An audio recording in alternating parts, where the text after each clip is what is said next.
He knew. He had somewhere to go.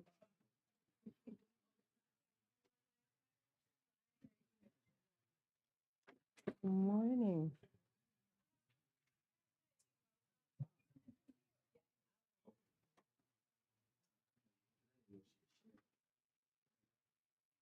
Great attendance. Great attendance. Look, she heard attendance and had her little head cocked to the side. Great attendance. Yesterday, we already knew what was going to happen. All right, I'm going to go sit down.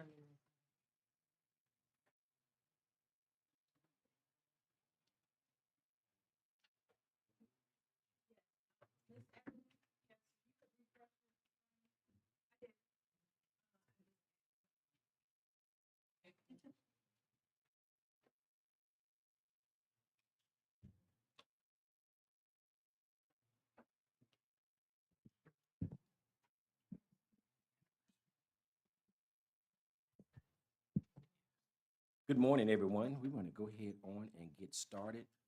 The time now is 9:06 a.m. And before Miss Moore calls the roll, I just want to say good morning and welcome to our first superintendent and board advance. This is a training. You see 4 board members because other board members they had some other things that they had already committed to before being here.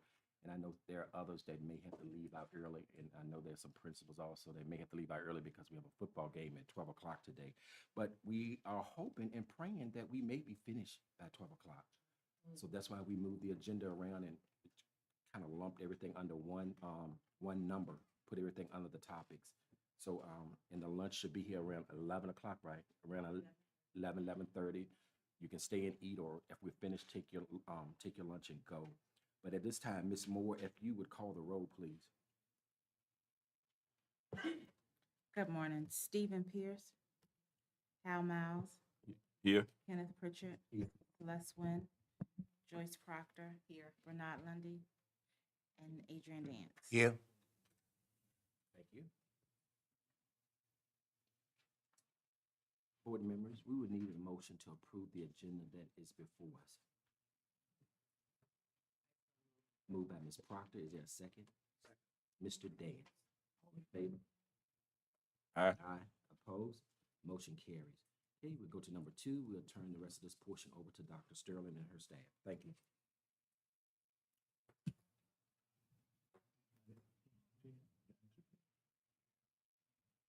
All right, good morning, everyone. All right, I know it's early and it's Saturday, but we're going to have a good time today. We're going to be able to showcase to our board the work that we're doing, the goals that we're setting, and we're going to also set marks at the, maybe not this meeting, but goal-setting check-ins, for the remainder of the year. I am very pleased with the work that has been has started already, but I'm not going to, let some of the surprises out of the bag because our board really wants to know and understand the work that we're doing in the schools, especially the different programs that our students are being exposed to. And as you all know, literacy is really our number one priority. It is something that we have to make certain that we create systems to ensure that our students are learning, understanding, comprehending, writing, and thriving before 3rd grade. This is not even, high school level. This is before 3rd grade. So at this time, we have an agenda, and if you don't have the agenda, just please follow along. I think you all do. Do you have the agenda by any chance? Okay, if you don't, I'll make certain that you all get one. We're going to first start with our school accreditation, and that's going to be led by Dr. Cindy Williams and principal. So, Dr. Williams, if you can come up, I know you have your whole thing mapped out.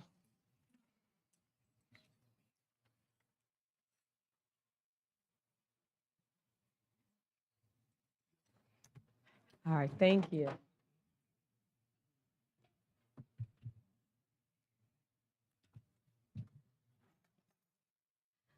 I'd like to say good morning. And even though it is Saturday, we are so excited to be here because we get to talk about our celebrations and our next steps.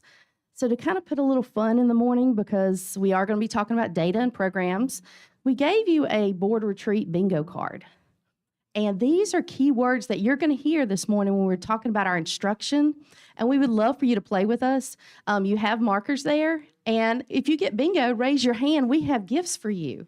So these are key words that you're going to hear that are important to our progress forward. And we would love for you to play with us.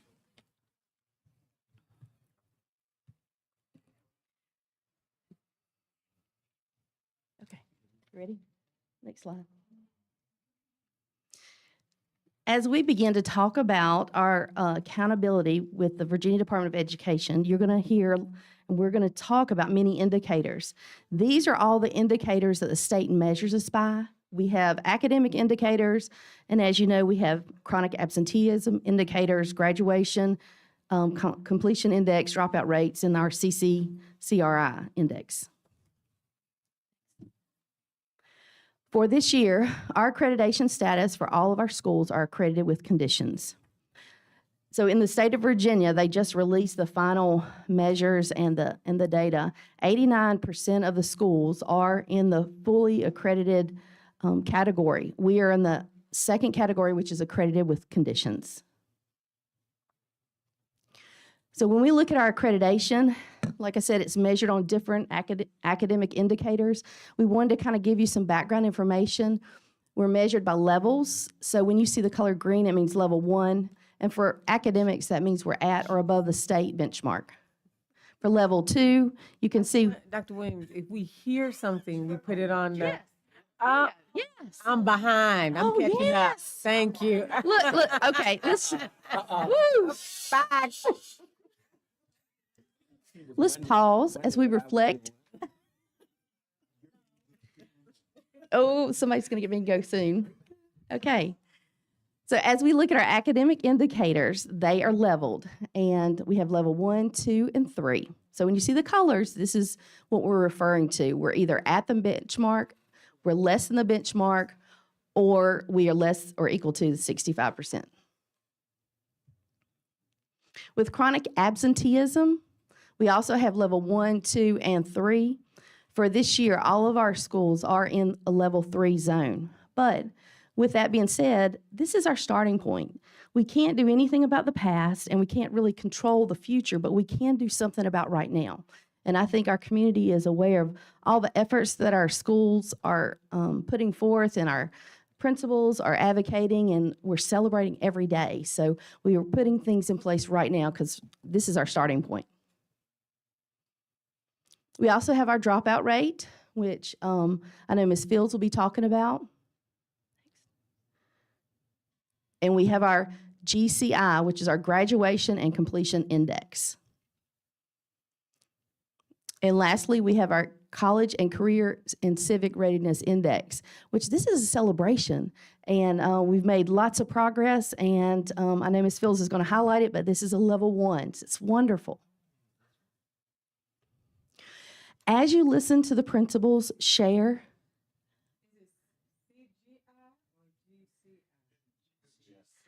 GC. Yes, that's a free space. Good, wonderful, wonderful. As you listen to the principals talk about their data and their strategies moving forward, it's all part of our continuous school improvement plan. And this year, we have actually a hub site that has all of our plans. We've reorganized them in a different template, and I wanted to thank Ms. Lowry, who couldn't be with us today, but she created our hub site for us. And we see our plans as working documents. We revisit them each quarter when we have our quarterly data reviews. So these are working documents, and we have them all together. And what we're going to do now is we're going to let each principal talk about the highlights, their strategies moving forward to celebrate the work that's being done, and our action steps. Okay, Ms. Fields.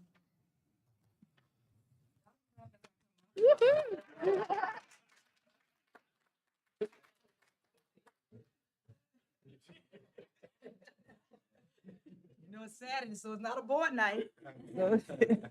we do things a little bit different. But good morning, school board chairman, school board members, superintendent, audience, and colleagues. Today, I will give you a brief overview of the success we've had at Petersburg High School and the directions and the focus that we're trying to maintain this year. And I always start with 3 questions. Where are we?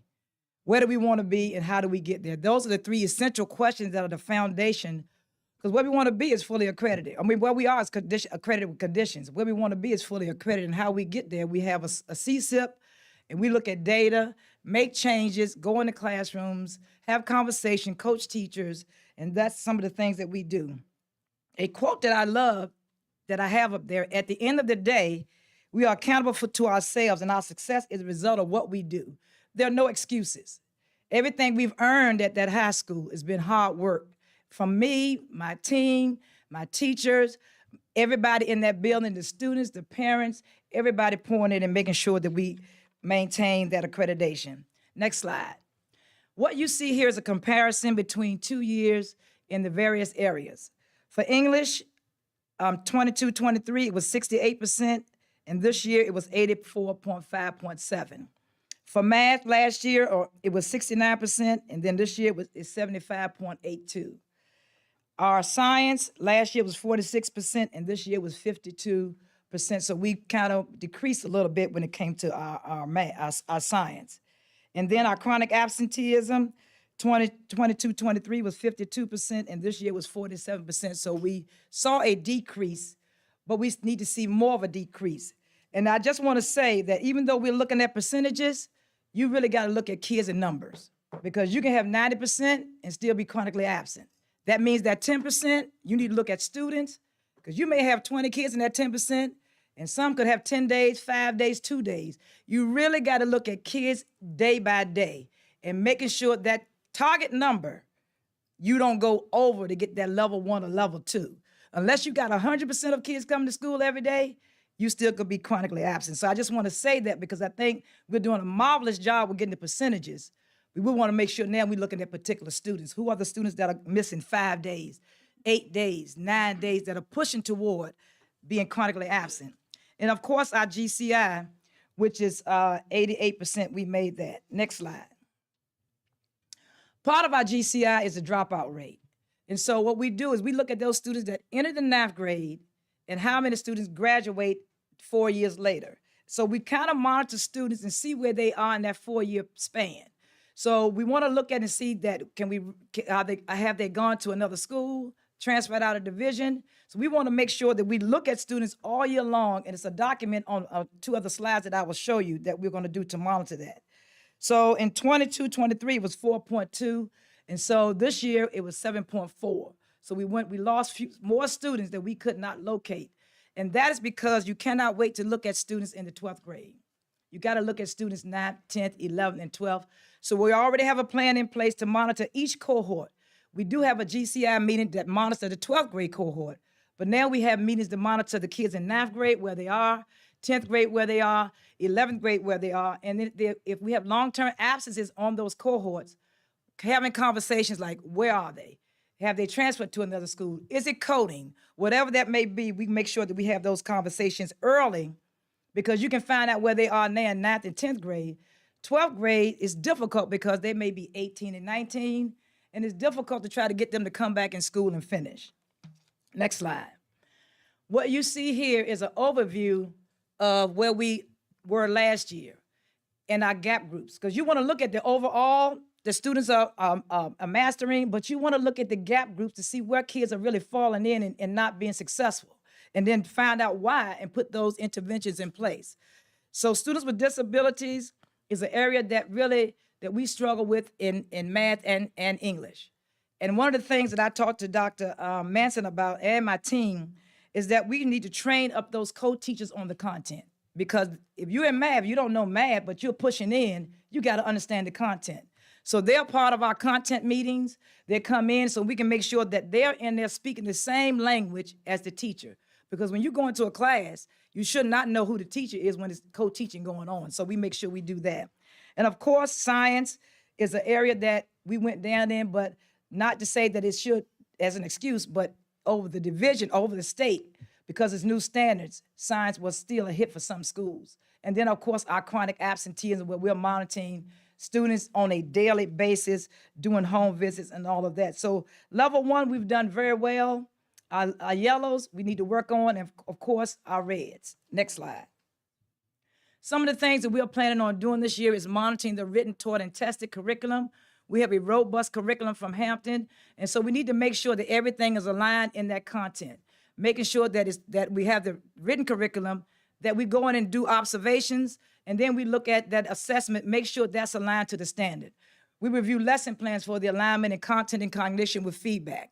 It's no use of looking at lesson plans and not providing feedback to teachers. Feedback change instruction. So we give that targeted feedback to teachers. Daily monitor of instruction with feedback to teachers, going into a core class every day. That's what my team does. We have monthly meetings already talking about students, looking at the trend data, looking at our biweekly data. We haven't done benchmarks yet, but when we do, really focus and having an intentional focus on those subgroups, because that's where our yellows are the subgroups. Of course, it's still focused on level 1 too. We don't really not focus on a particular level. We focus on every kid, if that makes sense, because you can still slip from year to year because you have different students with different learning abilities. So you don't want to just say, okay, we're in level 1 in math. Okay, we're good. No, you got different students going into math this year, so you got to focus on every kid. Then when we go into classes, we come back to the table as admin to talk about what are we seeing? What are the instructional concerns that we're seeing? And then we provide that professional development to teachers to make sure they have the best practices and research-based instructional strategies embedded into their lesson plans. And then we celebrate our successes. Next slide. Our GCI meetings, as I talked about before, they're held every week. They're a team of people, sometimes from this group, and of course the high school. School council will complete this form below, and if you could click on that form for me, so I can just show them what this form does, or will do, I should say, for us this year.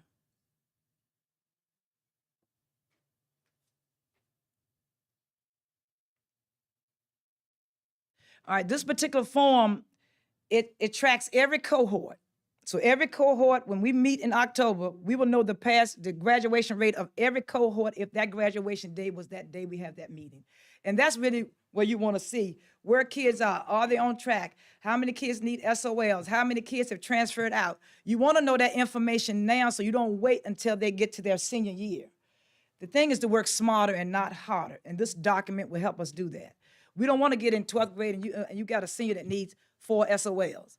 They get them, but I can tell you, it's like pulling hen teeth, getting them to do that. But this document will help us to track them to stay on focus so we can make sure that as 12th graders, we don't have to worry so much about what our graduation rate looks like or how many kids maybe have dropped out or how many kids may not graduate. Can we go back to the PowerPoint, please?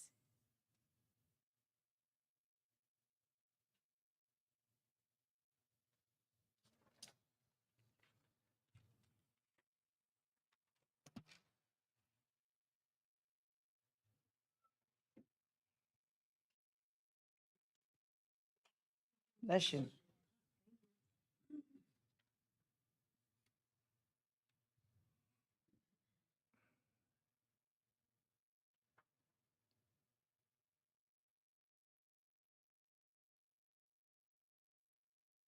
Yes. And so for attendance, we do a tier 3 approach. And these are some of the things that we're doing, making sure that tier 1, the information is out there, how important attendance is. I've had a principal coffee. It's always in my newsletters. I make the announcement every day. And I also call out the percentages per class so kids can really see what class will get the highest attendance rate at the end of each month, because we do day parties for them, for the students that have the highest attendance rate. And then tier 2, the early interventions, the students that we're really looking at seeing consistently missing school, finding out why, and finding out and putting things in place to alleviate those barriers. And then tier 3, intensive supports for chronically absent students, such as mentoring, if it's the fact that they need transportation to school, whatever the case may be, whatever information we find out about those students, we put in place. Incentivize students who have improved attendance, Students can earn wave bucks for improved attendance, academics, and behavior. That's part of our VTSS. And parents will be contacted by teachers, school counselors, student support specialists when they're absent. All my admin have cell phones. All my school counselors have cell phones. So I'm eliminating the excuse of why people cannot call and make sure kids are in school. So they have to turn in a spreadsheet. School counselors have to turn in a spreadsheet because it takes all of us to make sure students are in school. But it's not so much about students in school, it's showing that you care, that kids need to be in school. It's a difference. And then I'm working on a call center that I'm gonna have volunteers to come in and also to call parents and let them know how important it is that students get to school and be at school on time. Attendance data is reviewed bi-weekly to include subgroups to know who's missing school, because it's coming back down to those gap groups. You got to look at it as far as the data is concerned, academic data, and also attendance data to find out why they're not coming to school. This team will include our ESL coordinator and the director of special education. Alternative suspensions will be used to reduce our chronic absenteeism. And I'm going to say a suspension is only a small portion of chronic absenteeism. Because when I look at my list daily and I highlight 2 or 3 kids of suspension and I still got 100 kids, it's no longer suspensions. It's the fact that kids aren't coming to school. So I want to dispel the myth when people say, well, it's a lot of suspension. No, it's not. It's kids aren't coming to school, and we need to figure that out. Students will be assigned a mentor who are not coming to school. We already have a Take 5 program for seniors that we will give the seniors that are having problems with academics and attendance. In our next GCI meeting, central office folk and school board members will get 5 kids that they mentor all year long. But we're going to do that for our underclassmen as well. The PHS staff will canvass once a month to homes. We're going to start doing that with our literature. Attendance information will be shared with parents through newsletters, parent meetings, and principal coffees. We have done that already. And students will recover seat hours by staying after school to make up attendance. I know I had that question asked me in our back to school night. So if students want to recover classes, then if early release day is 3 hours for a day, then they got to stay 3 hours after school to recover that day. We got to think outside the box. Parents are taking kids on trips. I've gotten 2 requests already for students going to miss a week. I'm letting that parent know they can give me that week before they go, or they have to give me that week after they go, and then we can adjust their attendance. And then, of course, home visits by truancy officers and student support specialists. We do that on a daily basis. And then our wave buck is at the bottom. We're going to start giving those out in October. We're getting our game room set up, and so they're very excited about that, the gaming room. And of course, class competitions monthly. The class with the highest attendance rate will have a day party, and that day party will be maybe the last 40 minutes of the instructional day, because I still got to protect instructional time. But the last 40 minutes of instruction, they will have a DJ, food, and they can play games, just to thanking them for coming to school and recognizing that attendance is important, and the fact that they came to school that month with the highest attendance rate. We have a day party for that class. This concludes my presentation. One additional thing I just want to say, because Hampton did work with us with our data, and so I just want to say for high school, for all students in English, we have an opportunity to get a reduction, a 10% reduction. So our 10% reduction to get 85%, we need 10 more students to pass this year than last year. For our math, it will be 74%, and then we need 10 more students to pass. You can see that we're doing well because the numbers are small. For science, would give us 65% this year. We need 62 more students to pass. So it's all about numbers. If you're just looking at data and you're not drilling down to students and numbers, you're going to miss the mark. So that's the end of my presentation.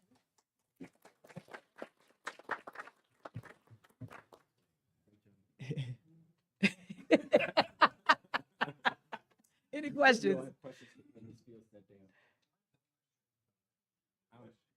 I only have one. Yes. I know. It's gonna be quick. Mr. Mouse and I talked about it, and of course, all of you know about it. I talked to Dr. Sterling. I like your idea about the call center, and the reason I like that is because I saw you had guidance counselors up there. But we must remember that the new law has been put into place. Yes. 80% of that Yes. must Yes. be spent Yes. for students with students or either groups of students. Yes. We want to make sure that we're not pulling our guidance counselor out making phone calls about attendance. Well, That's really not a part of their job. They should be working directly with students. 80% is a lot. but that's in addition to. Right. No, they're going to meet with 80% of their children. And no, I just want to say I thank you because I see that Oh. you're going to bring the volunteers. Oh, in gotcha. Yeah. to Uh-huh. remove Yes. that responsibility. Yes. Oh, yes. But just want to make it clear because we want to make sure that the guidance counselors have an opportunity to do Yes, what sir. they are required to do this year because it's brand new. Yes, sir. Yes, Thank sir. you. Yes. Thank you. All right. Brings us next. Can I just say, I want to say congratulations to our first bingo winner. Oh, wow. Bingo.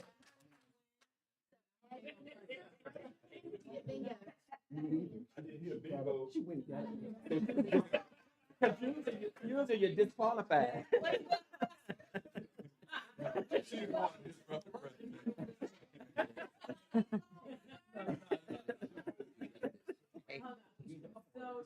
Now that we have a winner, do we have to start over? We just add two. All right, thank you.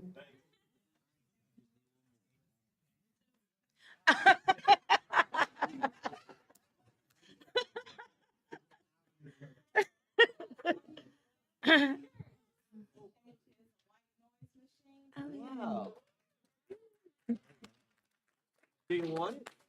All right, Ms. Kelly, please go ahead on the start. Okay, good morning, school board chair, superintendent, school board members, and of course, all my colleagues that are here as well. So welcome. This is our presentation in regards to where we are and where we are going. And we're really looking forward to this year. It's been a great month so far. For those that don't know, we did start the house system, which Walnut Hill and Lakemont had started last year. And we had our first reveal last Friday, and then we had our house meeting on this past Friday, and the students and staff are so excited about it. And we're really looking to see how that, using the house system, improves our academic data, our attendance data, and of course, our discipline data. Next slide, please. As you can see, we are accredited with conditions, and you can see where we are at.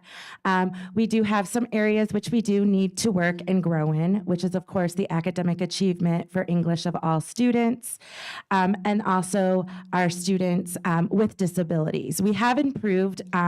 We were level red with our students with disabilities last year, so we have improved, which is great. We also need to work with our academic achievement for math and all students. And again, we have increased with our students with disabilities. We were red last year and we've moved on to yellow. Next slide, please.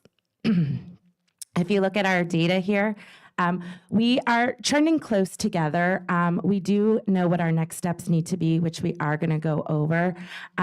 We know that science across the board is a concern, and with our new science specialist that is in the building with us, as well as our STEAM Fridays, as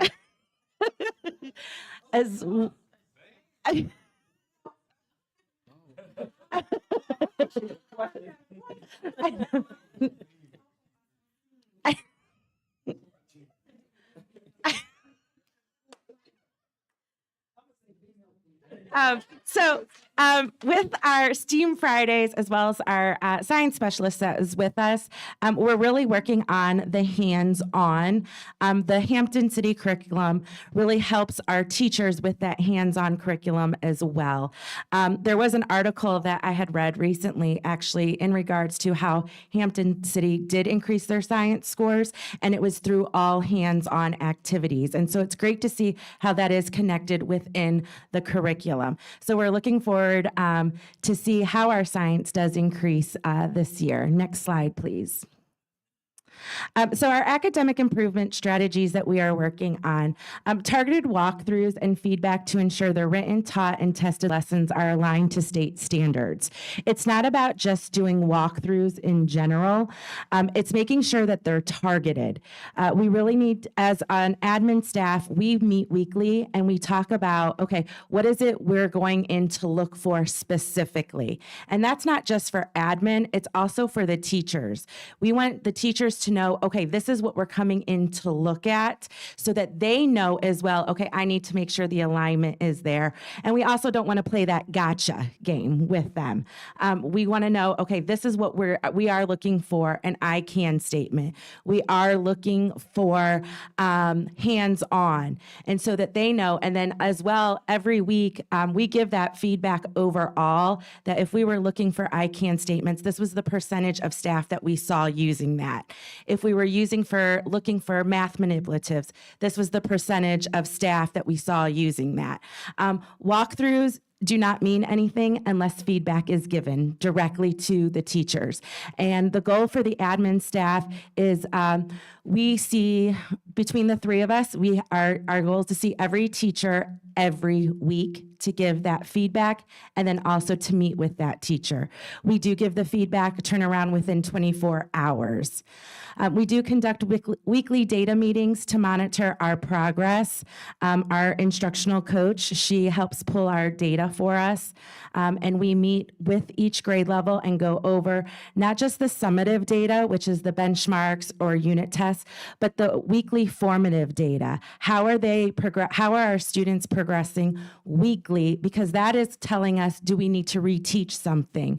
Do we need to pull a small group? Maybe we need some professional development, because if 70% of the kids are not doing well on a formative assessment, that means we need to help that teacher because there's something that's not aligned or something missing. We also have biweekly PLC meetings to determine evidence-based instructional strategies. Hey. Okay. And of course, professional development for all staff, tailored to staff needs. Oftentimes, we find that we do professional development whole group, but when we have our walkthroughs and the feedback, that helps us to target the professional development, because we need to meet the teachers where they are at as well, because not all teachers need the same professional development. And then explicit targeted small group instruction based on benchmarks, formative, and summative assessments. This is one area in which helped us with our students with disabilities, our SWD, helped us make that growth that we had in regards to our SOLs last year. So really making sure it's explicit and it's targeted. UFly has really helped us. You can only win once.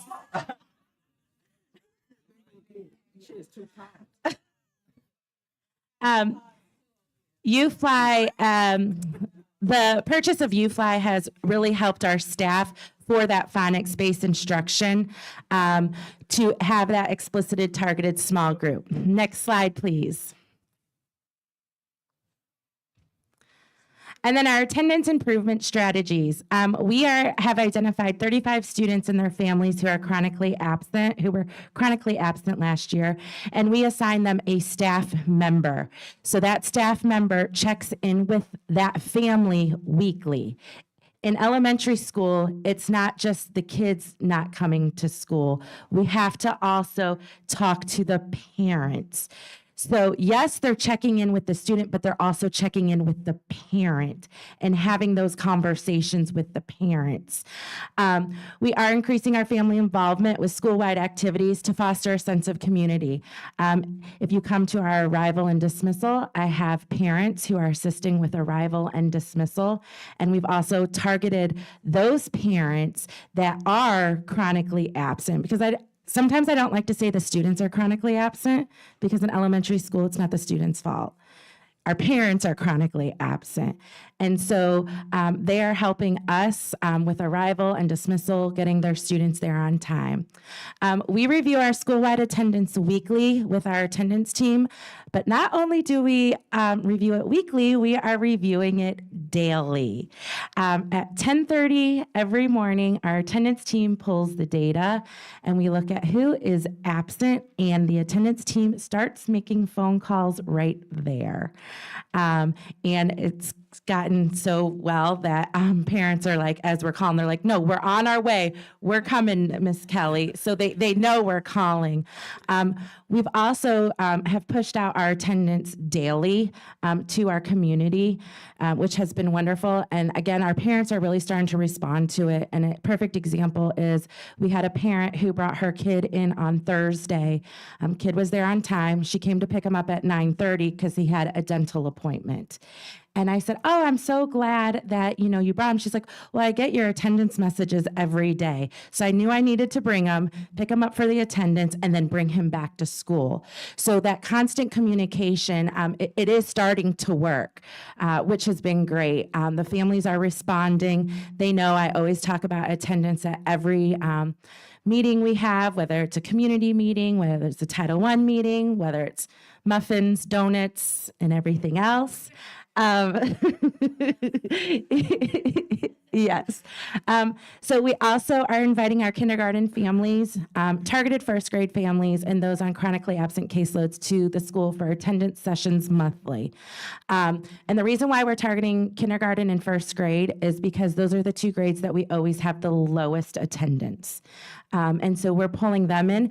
Oftentimes, we have found in the past, we would pull them in the mornings for, breakfast or something along those lines.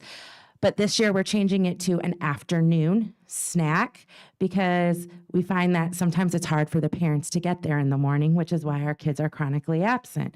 So if we reverse it and have them come in the afternoon, we can actually get to them and talk to them about the attendance. We are celebrating students and families monthly who have improved or perfect attendance. And then also identify those who have improved their attendance within the first month of school. And they're going to be part of the student attendance team. So yes, we have the regular attendance team, which is part of staff, but this is going to be the student attendance team.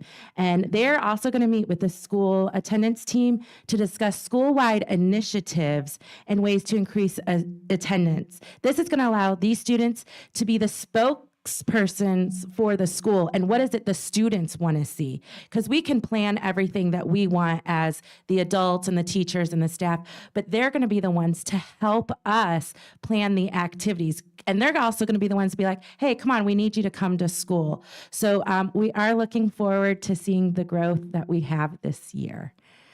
Thank you. Any questions? No, I'm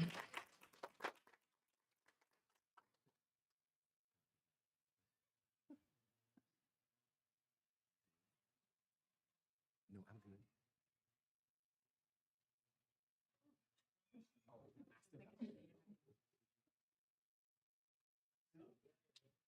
All right, we're gonna go ahead on and move to the Bulldogs. Give them a hand. Good morning, Chair Pritchard, Dr. Sterling, and all assembled here this morning. Welcome to how Lakemont does it this school year. So I like this picture because it shows that we are all in this school year. And the Lakemont Bulldogs are leading the way. So this is our staff picture. And all of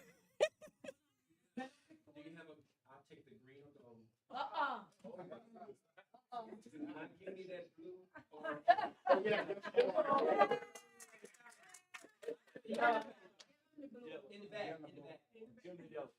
I'll take the yellow too. Oh, you got it too? Okay. We'll both take the yellow. Check it. There you go. Anything but the orange. Still big state, don't even though I be at that homecoming. Yeah. I have on my orange.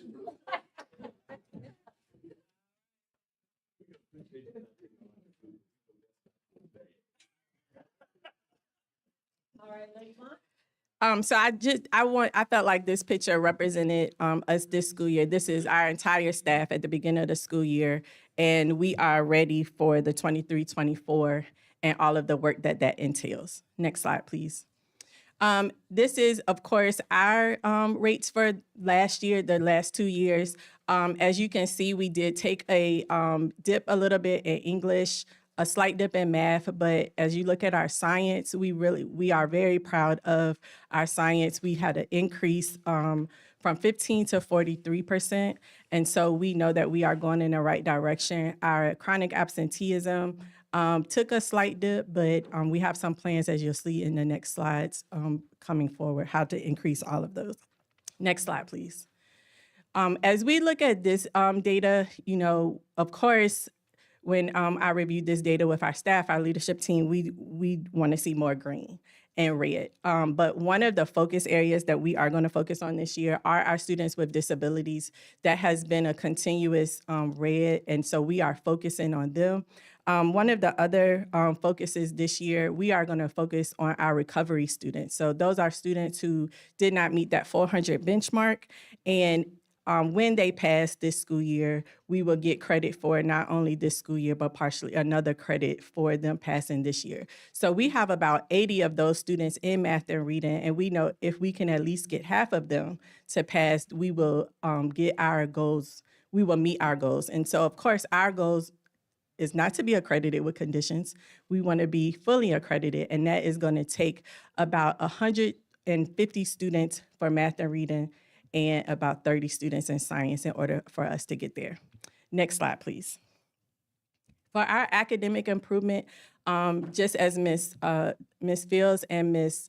Kelly have said, we are going to also continue with our PD for our staff. One thing this year, we do have about 10 new staff members, and they are zero experienced teachers. And so we have started new pups on the block because we are the Bulldogs, and they meet regularly for individualized assistance. And so what we go into their classrooms more often than everyone else, but they know that our assistance is to help them improve, help them to get to where they are. But because they're a zero experience, they need a lot more assistance. So their focus and their meetings are very focused on them. So their PD is individualized from our other staff. So we do weekly walkthroughs, myself and Ms. Sturdivant, and we have split the grade levels. I have 3 and she has 3. And we go in and do those walkthroughs and provide feedback.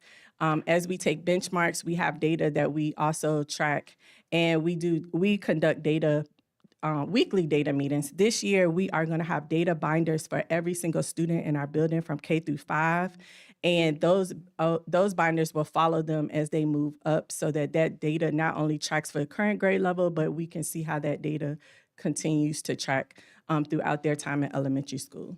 Again, our focus group are our students with disabilities, but we are focusing on all of our students because, of course, not only were students with disabilities in red, but our economically disadvantaged was also in red, and that is the majority of our building. Next slide, please. For attendance, at the beginning of this school year, we identified 50 students that were chronically absent last school year, and our attendance team, which consists of our assistant principal, our student support specialist, our attendance secretary, our truancy person, and our communities in schools, all of them have divided that list of 50 students, and they are case managing those students daily. They are going to the houses, they are calling the parents, and they are meeting with the students about with that list. We have identified some more students because, of course, we have students that have missed for more than 5 days currently, and they have been added to that chronically absent list as well. We know that it will take us to have less than 100 students in order to meet the 25% benchmark because, of course, that is our ultimate goal to get to that list, but we only need 30% because that would be our 10% reduction. But we're going to shoot for the stars. That is our goal for this school year. We do have monthly perfect attendance celebrations, but we are celebrating our students daily, also on Parent Square with our parents, but we are also celebrating them weekly by grade level. I have identified kindergarten, like Ms. Kelly said, they have the lowest attendance, but I will say that with their attendance, they are genuinely have been sick. We know that new germs come in the building. They actually have doctor's notes, but their attendance, weekly attendance is averaging about 88%. And so we are identified them as our grade level that we are working on. 5th grade, 95%. And it has been weekly.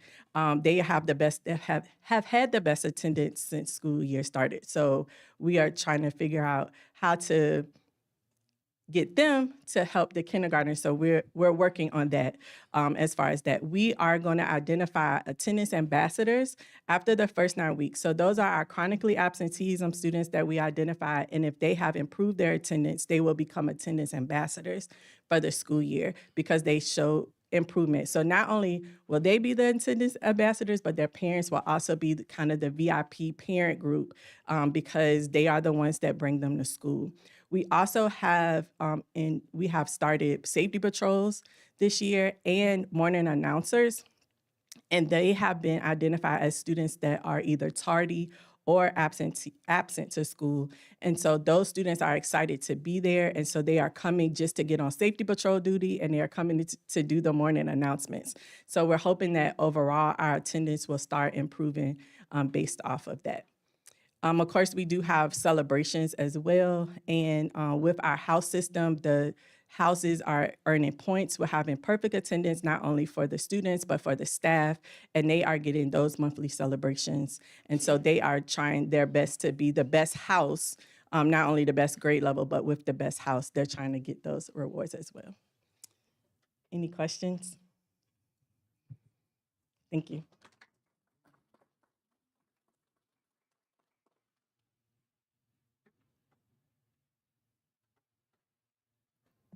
All right, next we'll hear from the Lane, Pleasant Lane Elementary. Ms. Williams. I was waiting, that's right.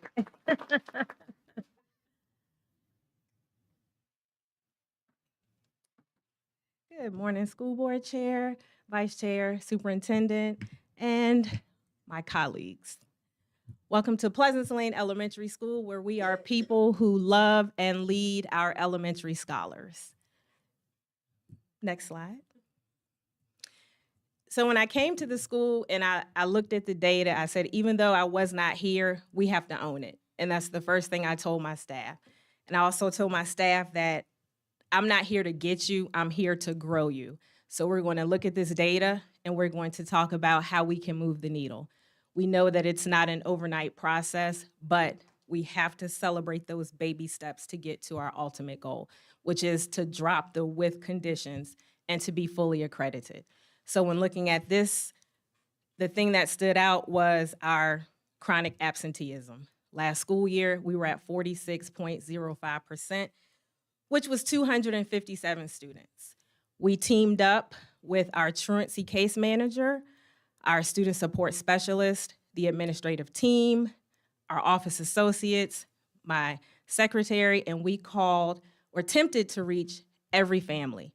And they were very appreciative of our calls because they know that we are invested in making sure their kids come to school ready to learn. Next slide.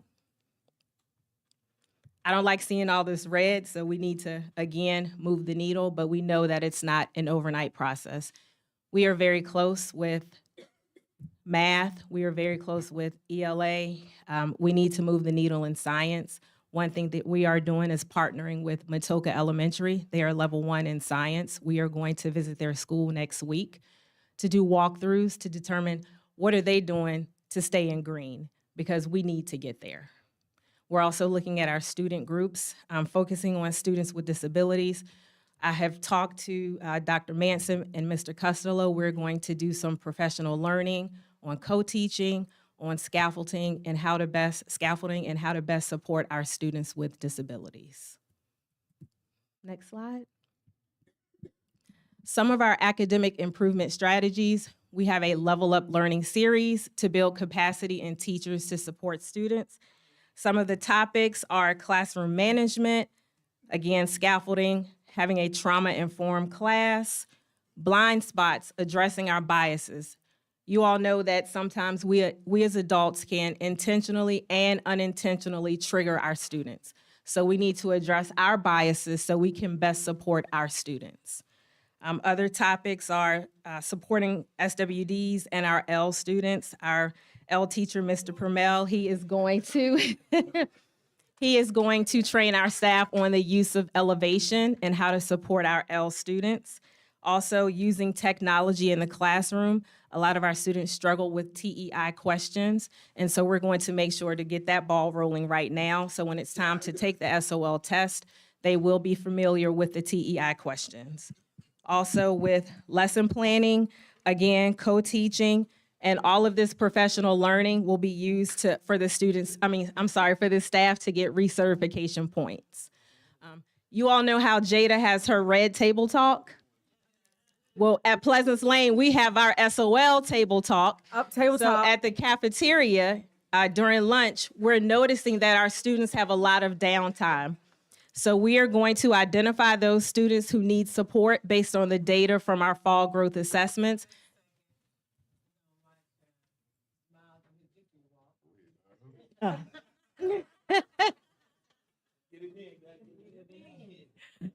All right, go ahead. Oh, so our SOL table talk. So we're going to pull those students after they eat lunch.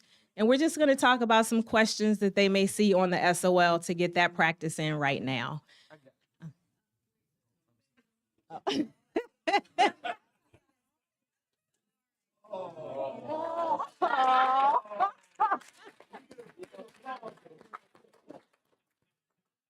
Yeah, I've never played bingo before.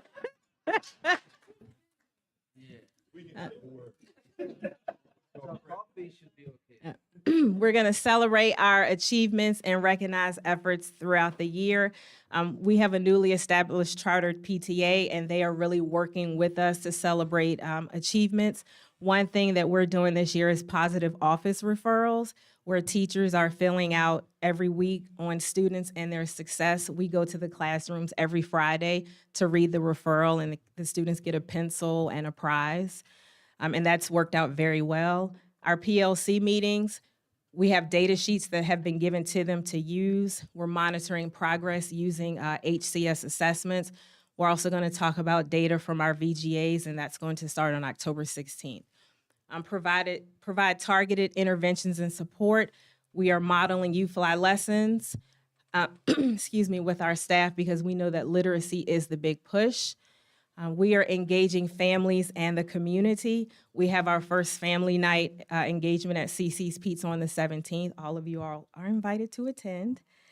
And also we have a glow party. And one thing that we're going to do at the end of every quarter is have a student-led conference, because we know that students need to own their learning, and they need to talk to their families about what they're doing in school academically, if there are any challenges, and how they can best be supported at home. With our targeted walkthroughs and feedbacks, we're doing inter-rater reliability walkthroughs with central office personnel, as well as the administrative team. We are tasked at least 3 walkthroughs a day, which is 12 a day, which is 60 a week.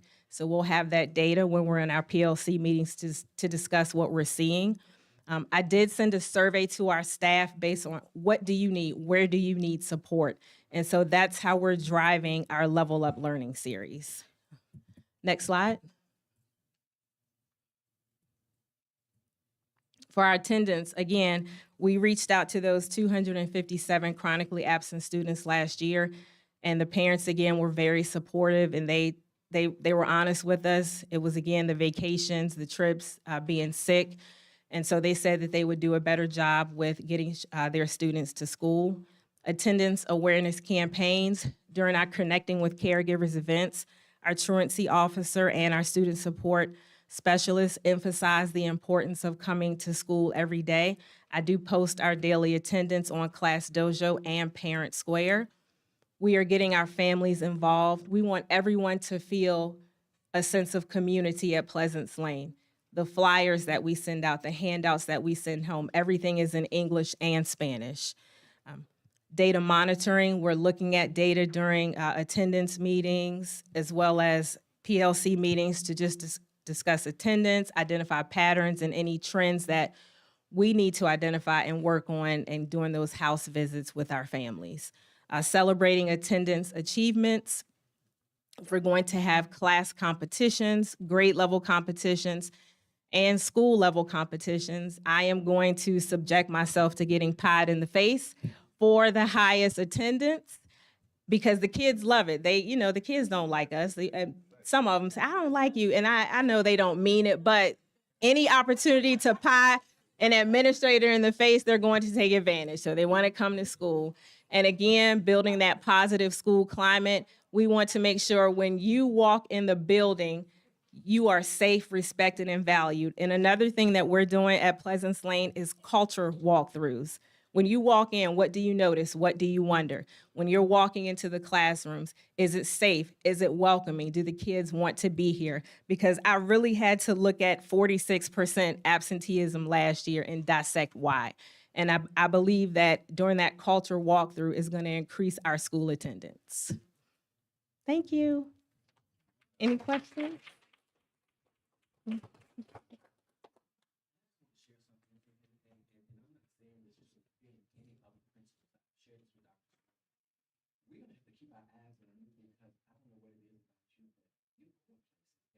Oh, thank you.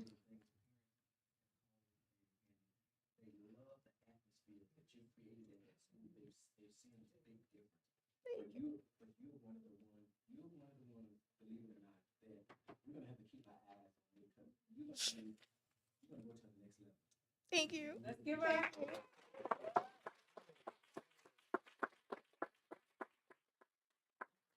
Absolutely amazing.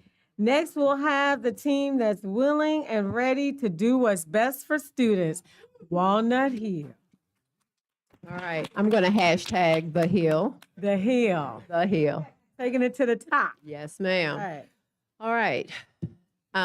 School board chair, superintendent, and all of my colleagues that are here, thank you for having me as a newly principal of Petersburg Elementary Schools, Walnut Hill, the Hill.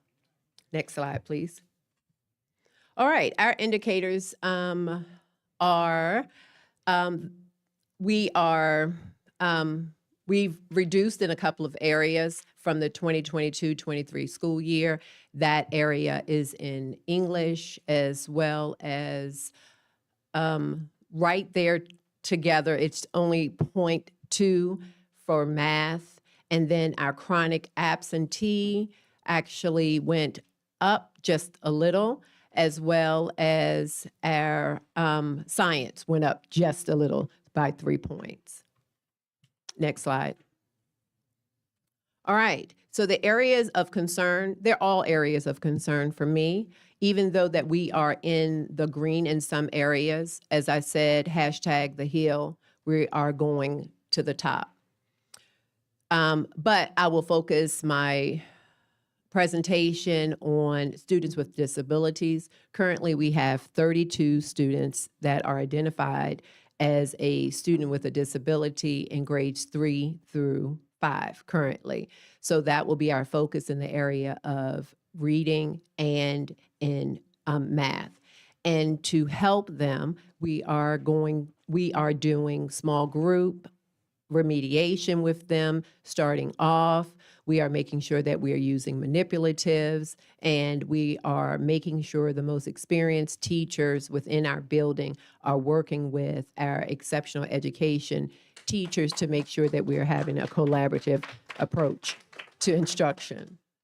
The other area that we have is science, and my colleagues have said before, the framework from Hampton City is actually driving and making our instruction better. I would like to add, we do STEAM Fridays, and a part of that STEAM Fridays is where we make sure that we are implementing the science and exploration portion within our, which gives us another layer of that science component on Fridays. The chronic absenteeism, based on the data from last year, that was 114 students, but what we identified was it's 87 families. So we are tackling attendance through the families. With doing that, we have, next slide, sorry. Let's go with the academics. The academics, we're doing targeted walkthroughs to ensure the written, taught, and tested lessons are aligned. We are using explicit targeted small group instruction based on our benchmarks, our formative and our summative assessments. The VGA has given us good data, as well as our PALS instruction has given us good data so that we'll know exactly where our students are and in what areas we need to pound the pavement just a little bit more to make sure that our kids are receiving quality instruction. We do have bi-weekly data meetings, and we conduct monthly parent workshops. A lot of our parents, especially in 3rd through 5th grade, when homework is given, they respond back with they don't necessarily know how to help their kids. So when the kids come home and may have a question, they are unable to successfully or feel successful in doing so. All of our teachers in 2nd through 5th grade use Class Dojo to send home copies of the homework assignments to parents, so parents are aware. In addition to that, we give them a model of how to solve the actual problem, or we give them resources, which could be a link or a video that will assist the parents in successfully using the same verbiage as well as the same strategies that we are using within the classroom. Each week, we have for our 4th and 5th grade to take home an actual homework assignment for their parent. And the goal in that is that the student is to teach the parent how to actually do it. And if they bring it back and the answer is correct, they actually get an additional point, which goes towards dojo. So that is our way of combining our parents, teaching our parents, but having the students teach the parents as well as they continue to move forward. And that seems to be very successful. All right, so to help with attendance, we have partnered with several agencies within the Petersburg area. We are this year piloting a middle school, high school program called Boys to Men. They have agreed to come in partnership with Walnut Hill. It actually, and we've reached out to parents getting permission to work with this group, and that helps with our chronic absenteeism. It gives them a sense of belonging, to have a mentor to come to school every day, and the mentorship happens on each Friday. We also have the NAAC, the Petersburg NAAC, coming into our school, and they have buddied up with students to do buddy reading with them. All of this is targeted by our chronic absentee students from the previous years. Also, we have Delta Sigma Theta, which comes in also to do reading groups with our younger scholars, choosing books that are cross curriculum to come in and have opportunities to read with our kindergarten, first and second. I will say that Alpha Kappa Alpha Sorority Incorporated is active participants in our building. I call on them all the time when we have activities to come in and volunteer within the school. Part of that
And so I tell them, everybody is looking at you. So I need you to lead, walk, talk, and do everything in excellence.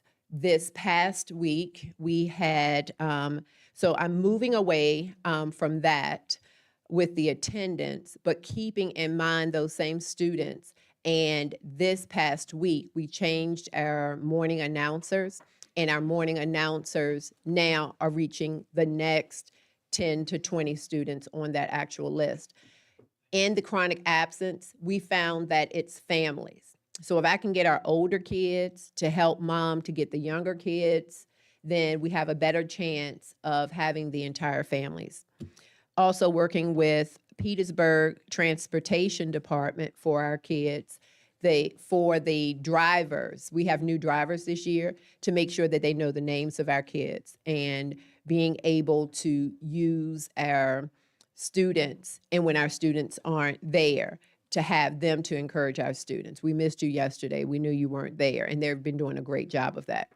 Our attendance team also in the morning time reaches out at 10 a.m. We get a list to make sure that every teacher has done their attendance for the day, and at that point, we begin making phone calls. Our phone calls are not really, where are you? Our phone calls are all about, we miss you. And parents are doing a great job of letting us know and calling into the office or leaving a voicemail message to let us know what's going on, whether it is a early dismissal or that their child will be coming late. All right. Any questions?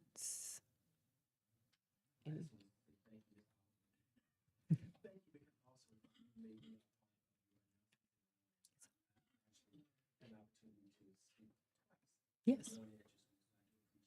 Yes, and we have offered to have you come in at any time. He's been our special announcer, and he's seen the students in there practicing their lines.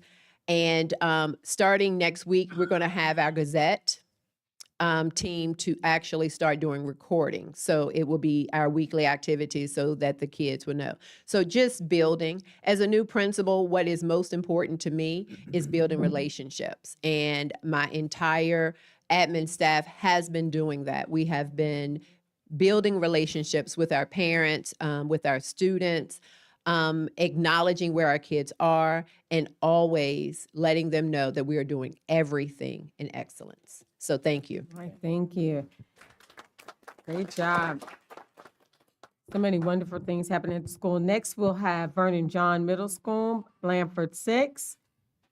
Where's the applause? Yes. That's what we do. We celebrate our students. We celebrate our colleagues. All right. Appreciate it.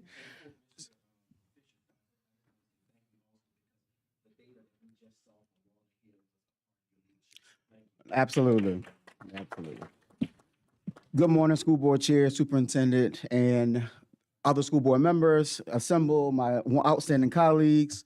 I will be presenting the data for Vernon Johns and Blanford, which is all under one umbrella.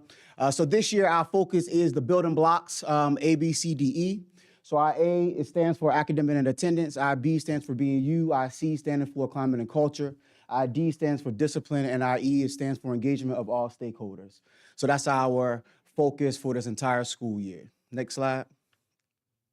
So ownership is important. So even though this is my first year at Vernon Johns, we do want to focus on where they were 2 years ago and then where they were last year as well. So as we see, 2 years ago, there was at 58%. They dropped, we dropped 10% last year. And then in math, it was at a 52 and dropped about almost 3%. Well, we actually increased 3% last year in math. In science, there was a little decrease in approximately about 5.5% to 6%.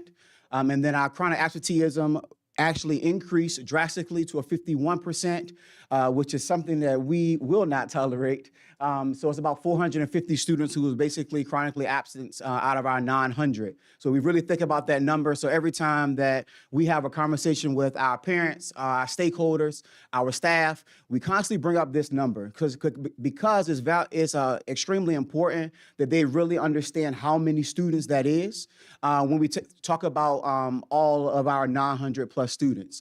50%, 450 students chronically absent out of 900. That's half the school building. So we are very intentional this school year to ensure that we are, as you will see in a couple of slides later, that we are celebrating our students, celebrating our staff, because it's very important that as they get celebrated, they're going to want to come to school. Once you start changing the school dynamics and making sure that school is actually fun and that you're creating that experience for a child, they'll begin to want to come to school. So we'll talk about that as we move forward. Our data is our data. We understand that we have to be more intentional this school year as we look to improve all across the board, because at the end of the day, as we will see on the next slide, as we can turn, that we are in red, right? And so we're in red across the board, and a couple of areas we are in yellow. But as we alluded to, our leadership team and our staff at the first week of school, when we had our first whole staff 6 through 8, we showed this intentional data, because there were a trend data of about 5 to 9 years of us being at this level. That means 9 years of being in the red. We needed that to actually sink in for everybody, that we have had 9 consecutive years of being in level 3. So we said we had the conversation of so we had the conversation with our parents, but also with our staff. But also understanding when we have our conversation with our students, when we had our whole circle meeting with our students on that first week of school as well, is that we have to now take ownership, because we are trying to transform Vernon Johns and changing our mindsets. This data will not stay this data long, right? It's going to take a whole community effort. It's going to take a whole village for us to really, truly, this is tier 1. Tier 1 instruction is part of the problem.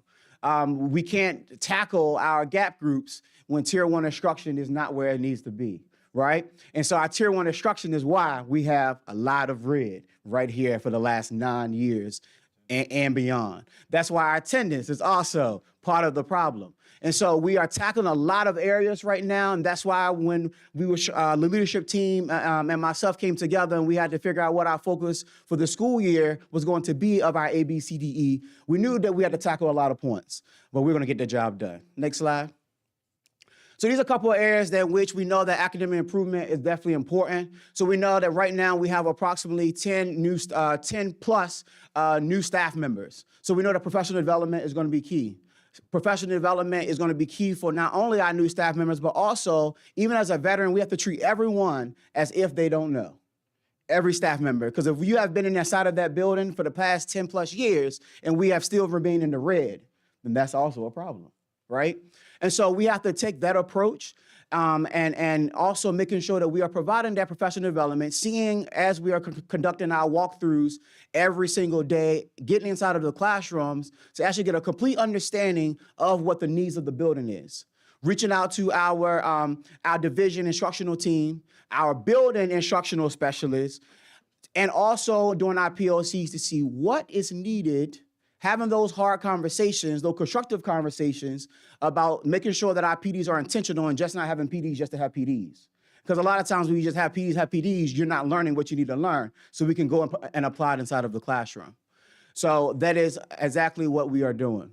We're also about building our teacher for our peer observations and twice a semester, making sure that our teachers are doing learning peer observation walks. So they're going inside of each other's classrooms to actually see what they are doing in the room so they can take something back that they're doing back into their classrooms. We do think that that is valuable as well. Our data, we are now we have completed our math and reading diagnostics, ISL, growth assessments. So our data meetings are now beginning to happen. We do take, of course, because of our Hampton curriculum, our weekly assessments, but these by week, our IXL and our reading and math growth assessments data will tell us a lot of information of what we need to know or how to move our building forward, right? And so our walkthroughs as well, conducting our formal and our walkthrough observations to making sure that our alignment, our written, taught, and tested curriculum. We conduct our walkthroughs between myself and my administrative team, and in addition to the instructional specialists, even though they're non-evaluative, to making sure that when they go into classrooms that we are having our meetings of what is happening, having those conversations so we can do all of the implementation that needs to be done. And then we're in the process, of course, as a school division, based upon our governor, to making sure that we are targeting having our 1 hour. Is definitely coming up, to making sure that everybody, not just the teachers, but everybody in the building is having a hand in making sure that we are targeting, doing our tutoring, targeting instruction for that hour, which is completely valuable. And monitoring our teacher instruction daily and providing that feedback. Feedback is extremely important. Going into the classroom is not enough. If they do not receive the feedback of what you just came in there and saw, then it's pointless, right? So making sure that as we go in, the feedback is actually given in a good amount of time, within 24 hours, having that sit down, and then going back to ensure that after you have that conversation of that feedback, that you're going back to ensure that everything of what was discussed is actually happening. So next slide, please. And then we have our attendance. As we alluded to, we have that 51.43%. So the first couple of days, we saw that we were not in the green in the school division. And anyone that know Mr. Fisher and the team that has been assembled, we know that he is very competitive. And so I told the team, and I said publicly, I told the team, I said, you all, we are not in the green, so we got to get it together.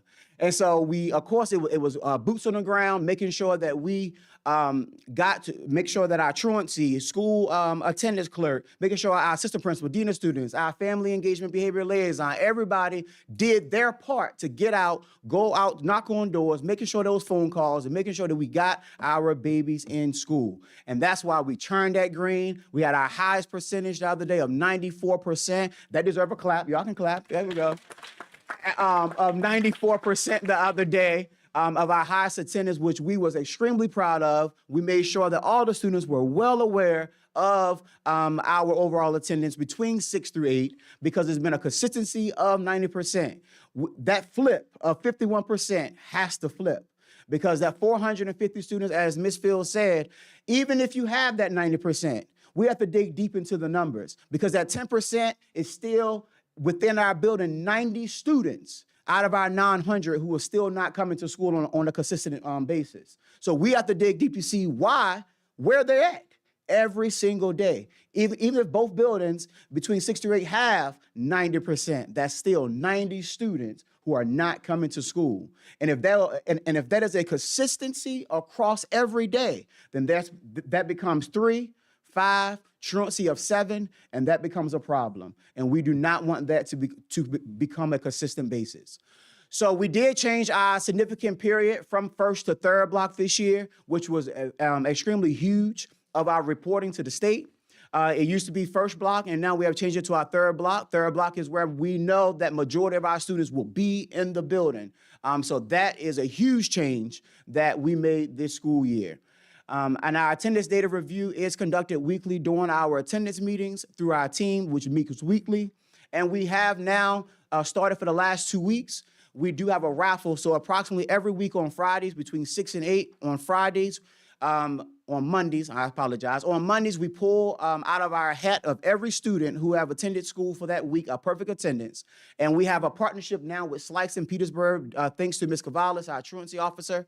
And so whatever 2 students his name is pulled out, them and their family receive boxes of pizza for the whole entire family. And so they receive a plaque, they receive a certificate, and they go to Slice and redeem that at that partnership every single week. And so that is what we do for our weekly. And then listed below, we just completed our monthly incentive of our ice cream social for our attendance for our month of September. Our glow party is already posted. We have let the students know the glow party is coming up and with the exact date. And I'm looking forward to the one in November of our silent party. The students are ecstatic about it, where they put the headphones on. We have our 3 DJs across around, and they just sitting there listening to that music. I'm excited about November, and the students are too. And so they know in order for you to attend these things for the monthly, you have to come to school. And so that's how we know that we're going to continue to have a 90 and above for our attendance, because they are looking forward to these events. School should be experience when they come to school, and we're trying to change the narrative of Vernon Johns Middle School 6 through 8. And I believe that the team is doing a pretty good job thus far. And the cohort pie competitions for the best cohort. Right now, they're called pies. We're transitioning to a cohort competitions between all 6 of them. So we are recognizing which cohort has the best attendance, and we're recognizing them with a party, and they get our stick now. So it's like a Vernon John stick, so that they will begin to have. All right. I think that is it. Next slide. Yes.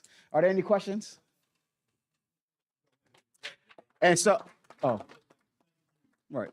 First of all, personally, Mhm. now I'd like to say this publicly to all of y'all. When you first got under Petersburg, when you first became a principal, at one of you, I had some concern, but you had never been a principal. But I'm gonna tell you what I like about it. I like its energy. I like its energy. This year, then she made him. I mean, the superintendent. Excuse me. Now the superintendent made him principal with Vernon John, which is a great challenge, which is a step up. Okay, now I had some greater concerns, but you want to know something? You can talk about people all you want, but if you ain't gonna do nothing to help them, then you part of the problem too. So I made a commitment this year and got my organization, Concerned Black Men. We're at Blanford School. That's correct. 3 days a That week, is correct. lunch duty, helping. That is correct. And our attendance so far. That is been That is correct. Talk That about people, or you can have some concerns about people, or you can be a part. I know people are not part of the solution. The behavior there, our goal is to make sure that when he get up there in the 7th and 8th grade, he has some better citizens. So we're working on it real hard. That's right. Working with you. That's correct. That is correct. We're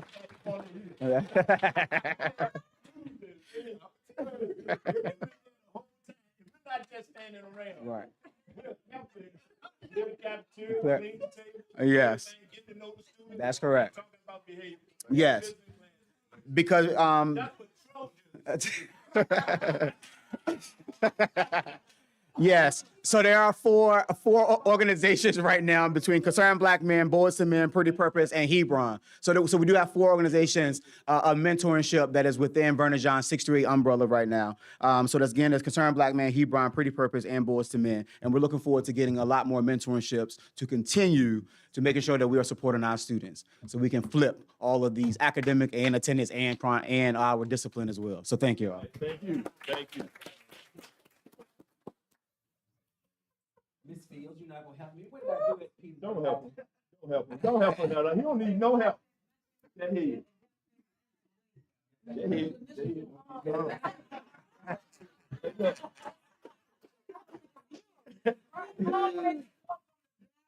Oh, don't butter him up. Don't butter him up. From the back.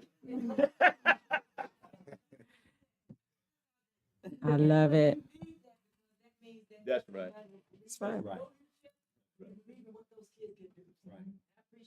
Right. So I encourage, which Mr. Mal does, but we encourage all board members to build a relationship with your principals that are in your ward. And if you don't have a school in your ward, please, I'm Mr. Miles. No, I'm willing to share. I have Walnut Hill, Vernon Johns. I can't do it all. So Mr. Miles comes to Mr. Miles comes to Vernon Johns.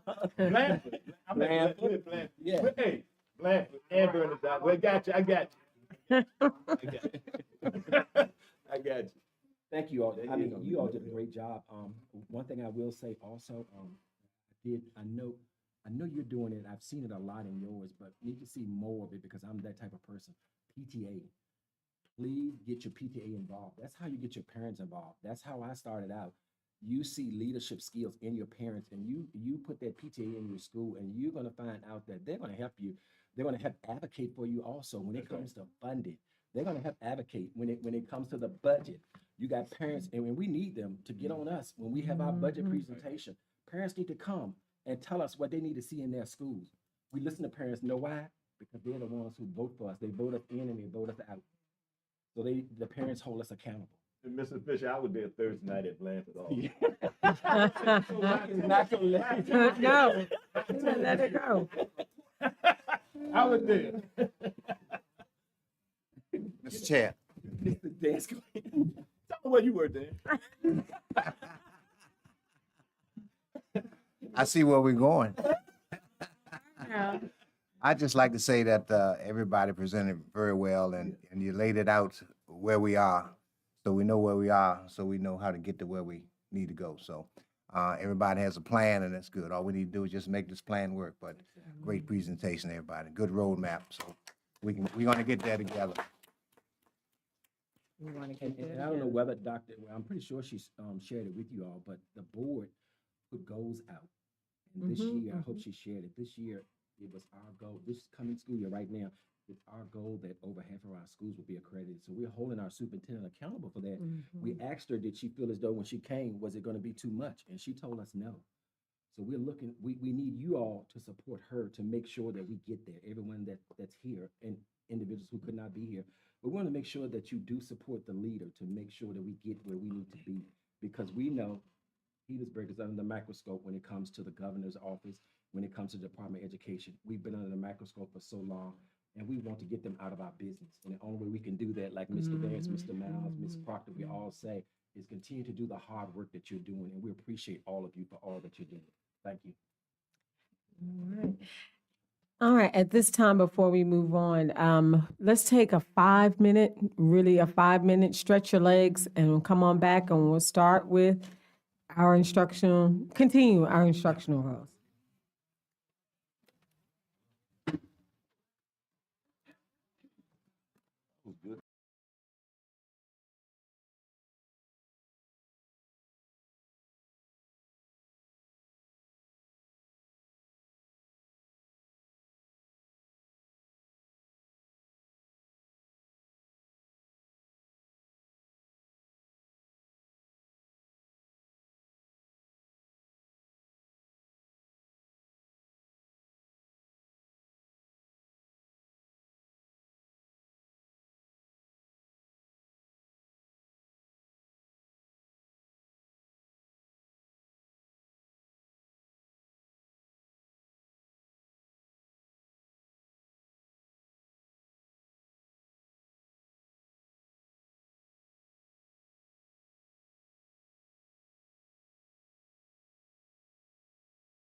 This is her first year, and I'm very excited to say she has hit the ground running with her team and doing absolutely amazing work when it comes to aligning our curriculum, making certain we have a solid literacy plan. That is something that we did not have in our division, and you know literacy is our number one priority to focus on and improve. So at this time, we'd like to give her a warm welcome. Everybody, you can clap now. And she will introduce her team, and we'll go ahead on and turn it over to Dr. Williams. Well, thank you. Thank you. I hope that you feel the energy in the room this morning, because when we go into our schools, that's what we feel. And I call it sunshine. And that is the best part of our day, when we're able to go into our schools, be in the classrooms, be with our teachers and our principals. So that is truly a blessing. So we're thankful for that. What we want to share in the next presentation, we want to go a little bit deeper into those strategies and kind of share with you what we're doing and the next steps. And we welcome your questions. I have with me, this is Dr. Danielle Sisson-Jones, our new Director of Elementary. And Dr. Joy Lowry isn't with us today, but she's our Director of Secondary. We would like to share highlights from 4 different areas today: the Virginia Literacy Act, high-intensity tutoring, a review of our curriculum and our consortium networking, and paraprofessional and professional development across the division. We want to share with you how we're supporting our team, how we're listening, and how we're moving forward.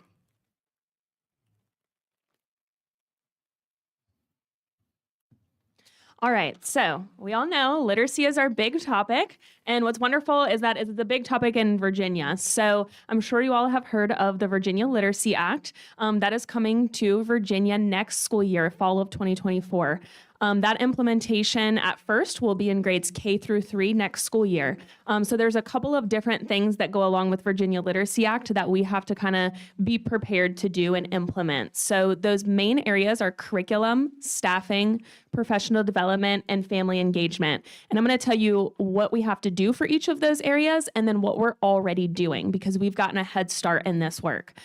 So for curriculum, all school divisions will have to use evidence-based literacy instruction, or EBLI, and approved curriculum resources. And that is through the state of Virginia. They're going to put out a list, and you have to pick something off of that list for both the entirety of the literacy block in K3, so that's your tier 1, and during intervention. So where are we at right now for that? We have gathered our stakeholders, which include our teachers, our literacy leaders, our reading specialists, Title I teachers, administrators, and division personnel, and they have been reviewing some of the already approved curriculum resources and have been giving us feedback. And then at an upcoming school board meeting, the public will have a chance to review those and give us their feedback as well. As you heard from some of the principals, we're also utilizing UFly this school year. You have the books at your table if you would like to look through those. It's a very scripted phonics program that we're using for 30 minutes a day in K3. This is my big focus currently, and what I'm going in and helping the teachers to understand is that if our students don't have a good phonological and phonics background, they're not going to be successful in reading. So that is a huge push right now. It's taken a lot of work, but our teachers are doing a great job trying and implementing it. And the books that you see do have some notes in them because they are teachers' books. So you can kind of see that they are using them, and the feedback has been wonderful from both students and teachers. If you walk into a classroom and the teacher says it's time for UFly, the kids go, yay, UFly time, because it's a very interactive experience. The students are reading, writing, and speaking and doing manipulatives in every single 30-minute lesson. So for staffing, we do have to have 1 reading specialist per every 550 students at every elementary school. And currently we employ 4 reading specialists in the division, 2 at Cool Spring Elementary School, 1 at Walnut Hill, and 1 at Vernon Johns Middle School. For professional development, it's super important that anytime we implement something, we help people understand the why behind that, but also how to do it in our schools. So teachers, reading specialists, and administrators will all receive continuous professional development and evidence-based literacy instruction. And that's going to be provided by the Department of Education, Virginia Literacy Partners. That's a Department of Education in collaboration between UVA and Petersburg City Schools. We'll provide our own training as well for exactly what our teachers need in order to be successful in this. And our current progress in the professional development is 7 members of our literacy leadership team, which includes reading specialists and Title I teachers, actually attended the state VLA training this summer, and I attended that as well myself. And then we're utilizing the VLP Value Series. There's modules online that are completely free to administrators, teachers, and we are pulling those off in incremented sections and saying, this is what we want you to focus on and learn this background knowledge. And then we also have a Virginia Department VLP regional literacy coach who has already started working with our division and has said that she wants to get in the door now into Petersburg and help us on the ground identifying where we can make what we already have better and help support our teachers and our students. And that's even ahead of the game. They're not even, doing that yet in other school divisions. But when I talked with her, I told her, we really need the support, we really need the help, and we want to make it better for our students and our families.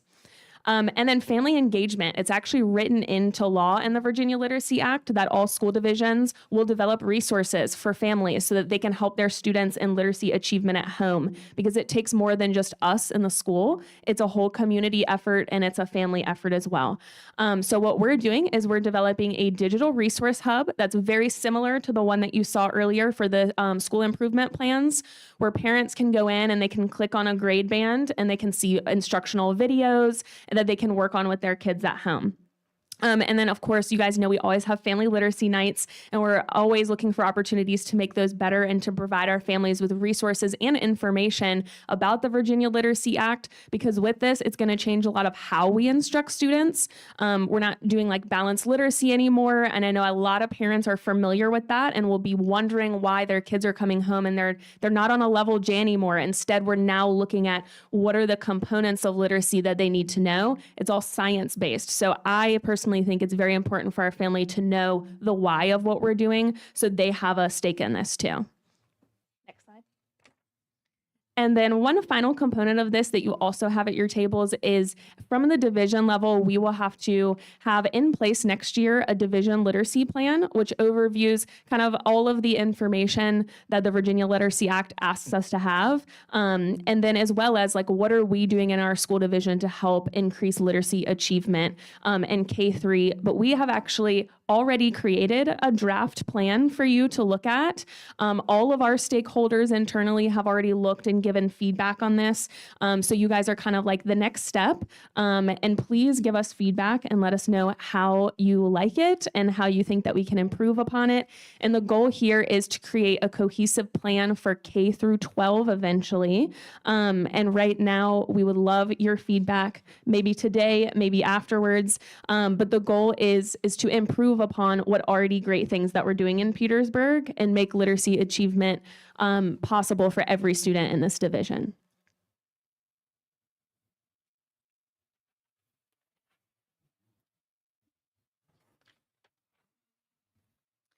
If you were able to attend the governor's session last week, he talked about one of his initiatives. It's high-intensity tutoring.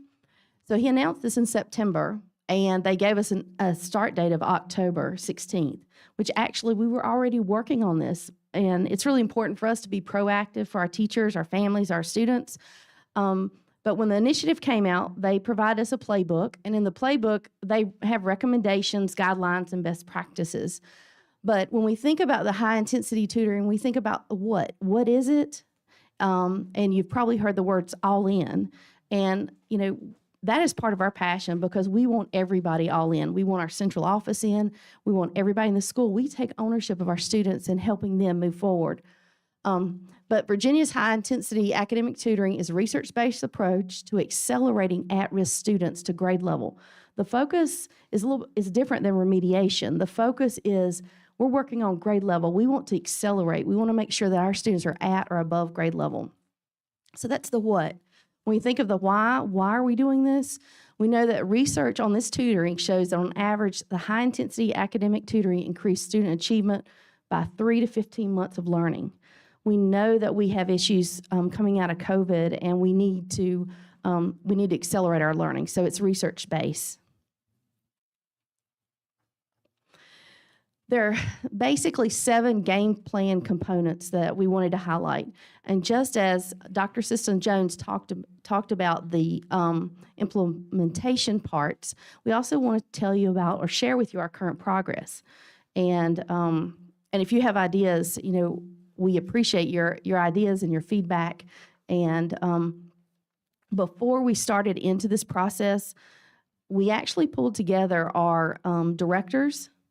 And we all came in the room after the governor announced the initiative, and we came in here and we had a brainstorming session and gathered their ideas based on all these components. And then we pulled in all of our instructional specialists, and we went through and we said, how can this work for us? How can we best serve our students?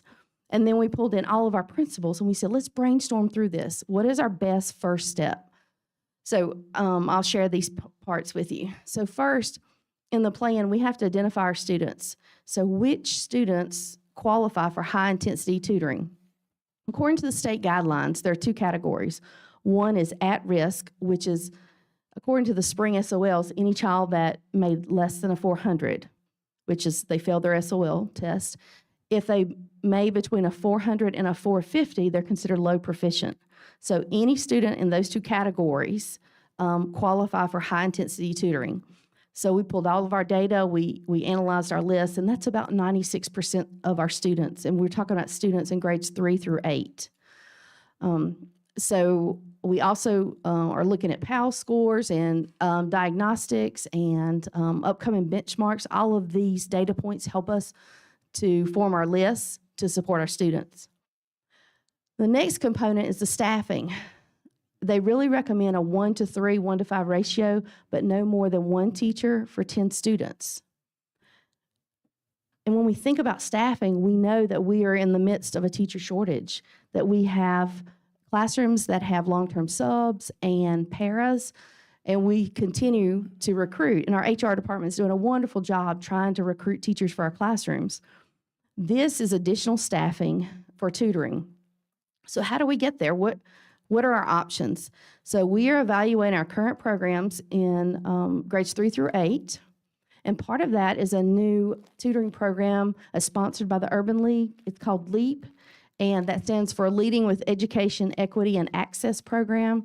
This focuses on our secondary students. And these are BSU, Richard Bland, and Bright Point college students that are coming to our secondary schools and supporting our students. We started this 2 weeks ago. Our goal is to have 75 students. I think we're at 20, but Shayla Pittman, the coordinator of the program, works closely with Ms. Lowry, and we recruit each week to try to increase the number of tutors.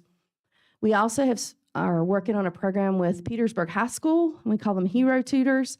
And our high school students, our seniors that are able to work a co-op class in their schedule, can leave the high school in early release and come to our elementary schools and help work with our students. So that's in process. We are reaching out to our students, our families, and we had a great meeting last week with Ms. Fields and her team, and we hope to have that implemented by the 1st of November. We also consider retired teachers, and we're looking at external tutoring services. Now, what's most important to us is that we take care of our students, so we would like to staff as much as possible, but when we can't meet the 1-to-10 ratio, then we're looking at other options. The other component is to review our master schedules. The stipulation with the high-intensity tutoring is just like Mr. Fisher said, it's 1 hour a day, every day. That's not built into our current schedule. So our principals went back, and over the last week, they built in a block of time for this high-intensity tutoring. At the elementary school, it's framing out like an intervention block, and at the middle school, it's like an extension of the 3rd block. So we're framing out these changes in our schedule. Next. The other component is family communication. Just like Dr. Sisson-Jones talked about, it's important for our families to know why. The state actually provides us with a communications toolkit that we'll work with our communications department and principals to share with families. But also, it's really important for our curriculum and instruction team to partner with Dr. Lee and Dr. Manson, Mr. Yamos, to make sure that we are creating a comprehensive program. We're not working in silos, we're working together. So you're probably saying, well, what's the funding? They released it on, I think, September 22nd, that we're awarded $3.1 million for this initiative. And we actually have 2 years to spend it, but the goal is to support our students now to make sure that we get them across the line. The state suggests 70% of the funding to be for tutoring, 20% to go toward the Virginia Literacy Act, and 10% for attendance. But they give us flexibility. Based on what we need for our students, our teachers, and our families, we have flex with that percentage. Mr. Ryder and I are working on the application for that. Once we complete it, then we'll bring it to you for approval, and then we'll submit it to the state. The Department of Ed also said that they would provide free reading and math tutorial digital platforms for us. We haven't seen that yet, but they did say that that is coming. And then part of the program is monitoring our student progress. How do we know if we're providing these supports? How do we know that we're moving the needle? So we're using a program called Mastery Connect, which is an assessment platform, and that's where we'll be taking our benchmarks and our daily assessment measures. And once students take those assessments, it creates the teachers a dashboard. So when the teacher looks at the dashboard, they can see their students, and they can see whether they're in the red, the yellow, or the green, and we can actually see the growth. It also helps our division team to support our schools, because when we go in and we have data meetings, we can look at a common dashboard. And then the last piece is attendance tracking. Just like we've talked about the push for attendance, the state is going to require us to report monthly about our attendance for our high-intensity tutoring sessions. So that's a basic overview. All those components are in the playbook, and we'll be following up probably each board meeting, informing the board of our progress.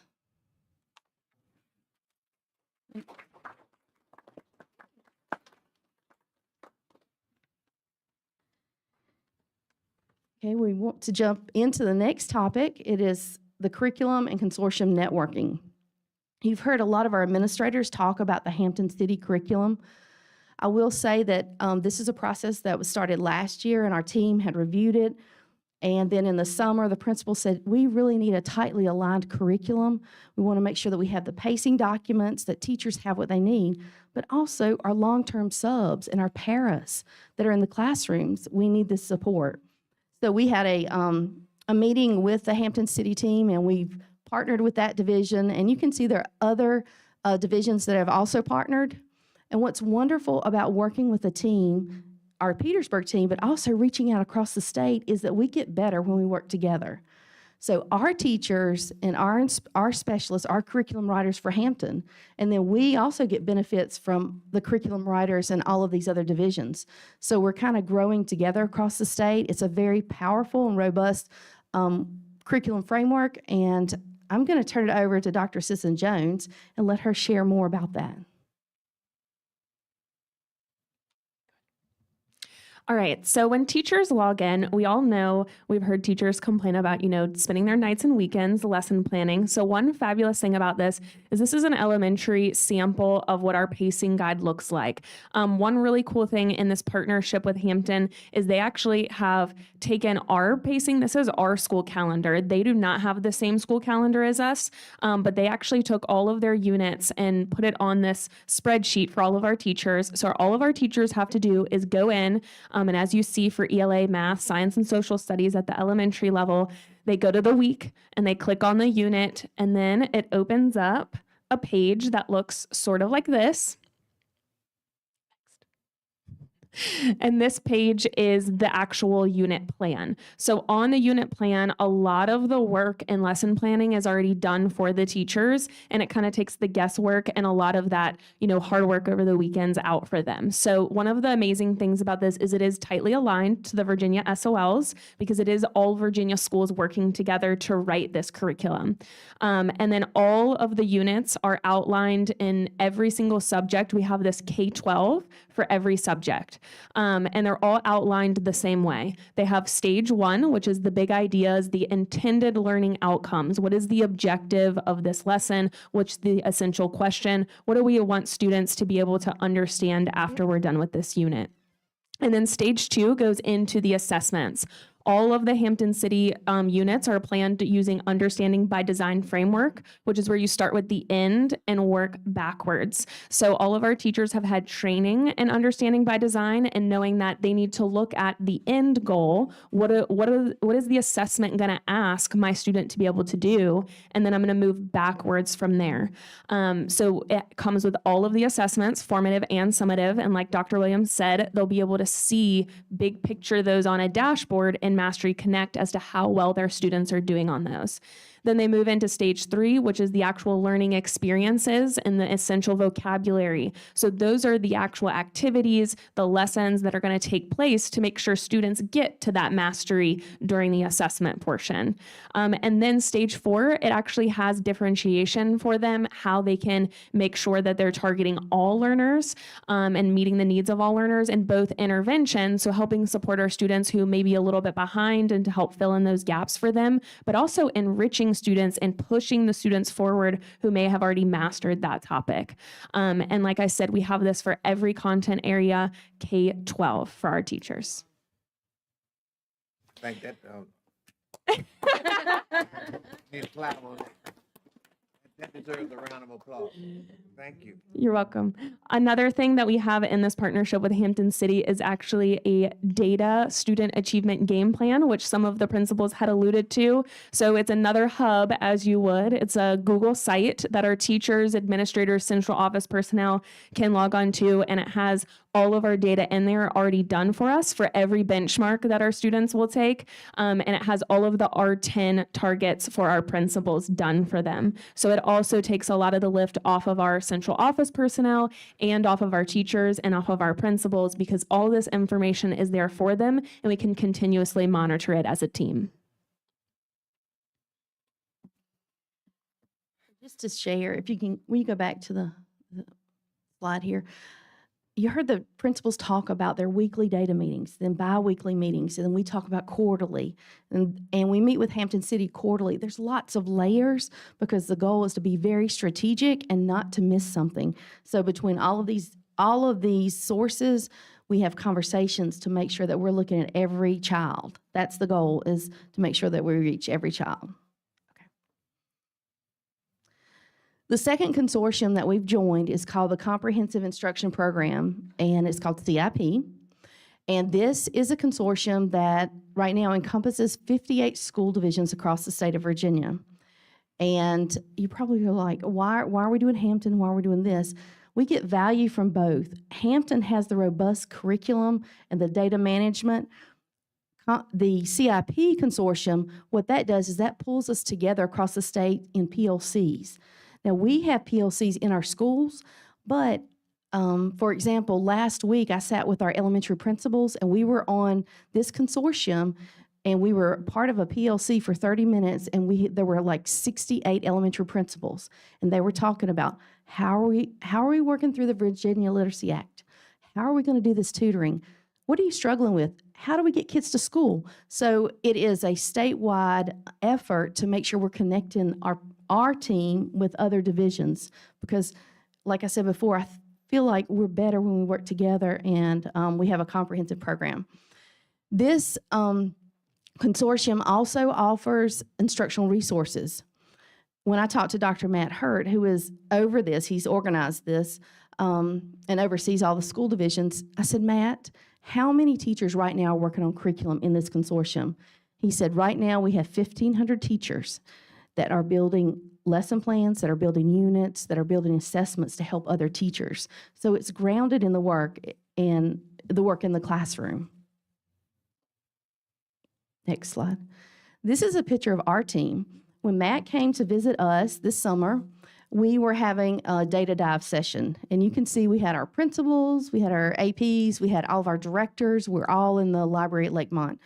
And we wanted to dig down into our data, dig down into the subgroups, look at where we are. This is our starting point and how to move forward. So we had lots of rich discussions about how to move the needle. Also, what are other divisions across the state doing that are similar to us? How are they moving it, and how can we connect with them? So we have a networking opportunity across the state to help us as we move forward. And then the last topic that we wanted to share with you is about professional learning, because we can have the curriculum and we can have the resources, but if we don't meet people where they are and provide the professional learning, then we missed it. And when we talk about professional learning, we think about being all in. That's everyone. So in our sessions that start in August, in our curriculum sessions, we have teachers, but that's general ed, special ed, ESL. We have our paras, and we have our long-term subs.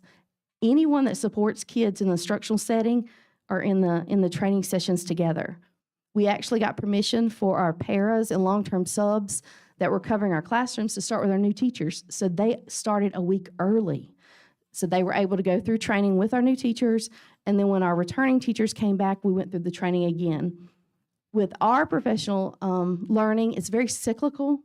So every quarter, we're having touch points. We're getting ready to have an October session on Monday, and you're going to see a common theme. And our theme is around our focus areas. We're very strategic. When our leadership team came together this summer, we said, what are our focus areas? We've got to make sure that we move forward together and be strategic. So as you can see, number one is literacy. That is at the forefront. So every time we have PD, we are making sure that we're serving our, working on our literacy instruction. Number two is STEAM. We want to have those hands-on activities. We want to go in depth into lessons. We want our kids to have experiences. The third focus is our instructional curriculum resource toolkit that you just saw from Hampton. So every quarter we're training on that. And we train in between time. Like if a teacher's struggling, then we go out and sit with a teacher or a team and we talk through it. How can we chunk this? How can we make it manageable? How can we help you? The fourth area is Canvas. Last year, we used Schoology, the learning management system, and so we've switched over to Canvas. This is the platform that many of our universities use and other school divisions across Virginia. So we're having to work on that. That's a shift for us. So we have continued training with that. And then also we have mandatory yearly trainings that everybody has to do every year. We shared with you a snippet of our August and September professional learning sessions. We thought that you might want to see some of the topics and also who participated in the sessions. And we also included our October 9th session, which is Monday, so that you could see what's upcoming. As you can see, we have facilitators across the division. We believe in reaching out to the expertise of our teachers. If someone has a gift and they have an expertise, we want to make sure that that's not just in one school, that's in all of our schools. So we have a lot of our teacher and instructional specialist presenters. But for August and September, you can see that we had instructional trainings, we had STEAM trainings, and then other general trainings. And in those trainings, we had teachers, paraprofessionals, and long-term subs. And I want to say under general trainings, one day what I absolutely loved was Dr. Manson and Dr. Hamlin organized our Petersburg bus tour. And normally it's just for new staff, but we said anyone that's here that has not been on that tour, you're welcome to go. So I think we took 4 buses and we spent, was it like 2.5 hours? And it was absolutely wonderful because we were able to go in, learn the history of Petersburg, understand the why, visit the communities, and help us to better serve our families. I will say, in addition to our division trainings, we offer conferences and workshops for teachers and staff. And with all this in mind, you have to think, well, how do you know if you train someone, how do you know that it's working? We go in, and what we call it is learning walks. We go into the classrooms and we spend time with the teachers and we observe, and they'll ask for help. So we go in and we check this based on our classroom observations and our school meetings with our teams. And we just finished, we've probably done half of our school so far, and it has just been wonderful. I know that I was in a class, where were we at? Cool Spring, I think, and I was just enjoying the instruction and just listening to the students and the teacher. And I just went up to her afterwards and I said, "Thank you for being the sunshine in our day." And she was just amazing.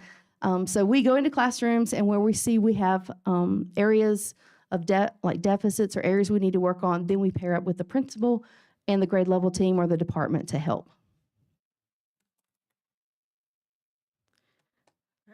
Okay, oh, one more thing I want to share.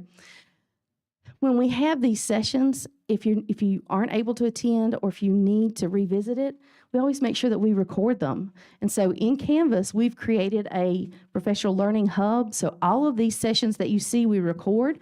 So if a teacher's hired and the teacher needs to come in and have specific training on the Hampton City Instructional Toolkit, it's there. If I've gone through the training and I'm still confused, I can go back and watch it again and watch the part that I need. We try to make sure that our professional learning is differentiated for our staff and our leaders. Okay, I think that's it. Thank you. And can I ask a question? Now, where is that located on the website?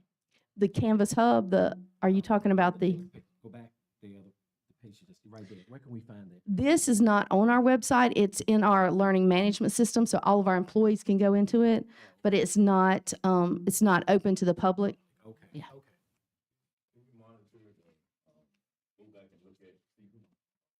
You can do that. It's exciting. It is an exciting time. And I do have one question. This is a very important question. Ms. Simmons. Reading specialists. I see knew there you are were gonna two- say it. Yeah, there are two at Cool Spring, one at Walnut Hill, one at Vernon Johns, which I do not know why, because I don't understand how they would be there when, I think your presentation said they should be at the elementary school. And so what's going on with these specialists, the reading specialists, not being at the other elementary schools? Well, I can share that we always like to be proactive. And when the governor first announced the Virginia Literacy Act, they actually were planning for K-8. So his initiative is they want to include the middle school. So we have that specialist there. But I will tell you, even though we couldn't report additional specialists at the elementary schools, we have part of our team has finished the coursework. We're just waiting on the endorsement to be posted by the state. So we have 2 at the elementary level. So we're hoping our elementary schools will be covered once the state gives us those endorsements. Thank you. You're very welcome.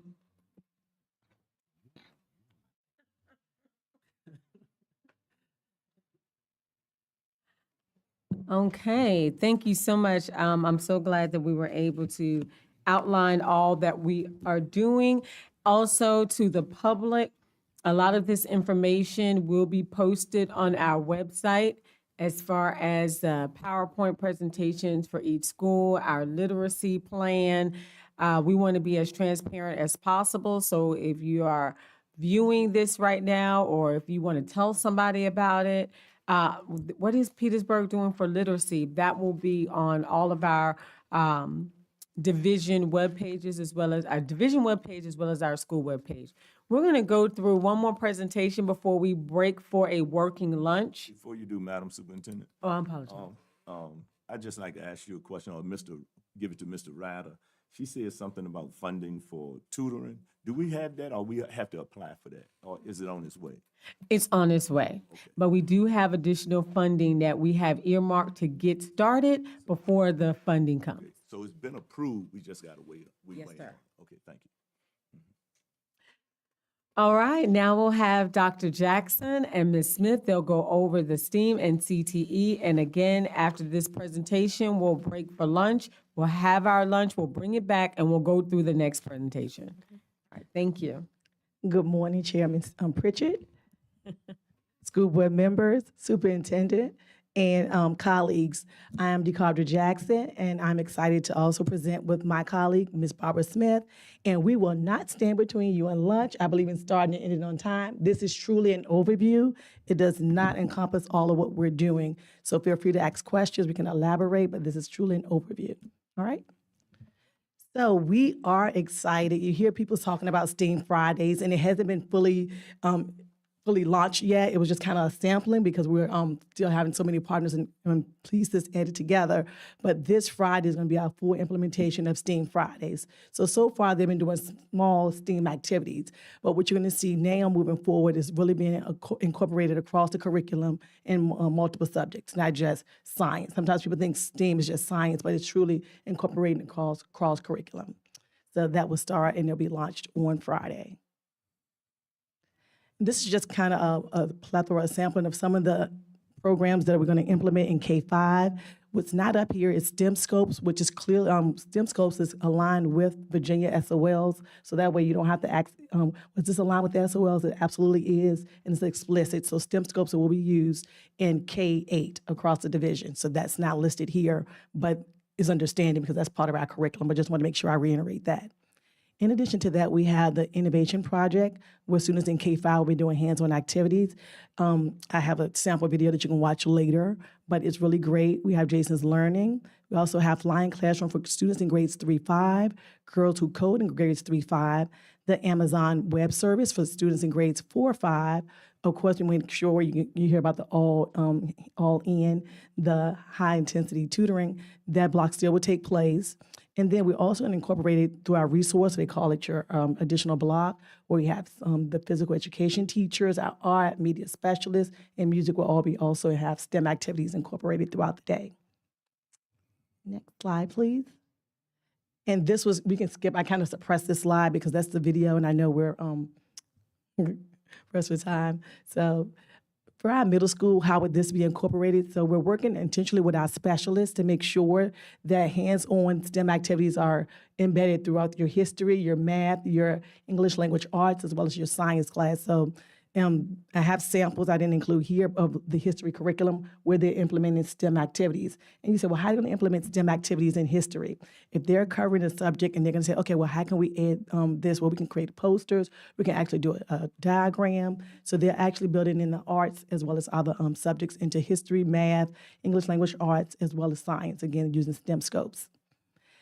Also, career technical education and competitions and experiential experiences. It's important to take students outside the building to make sure they have those real world connections.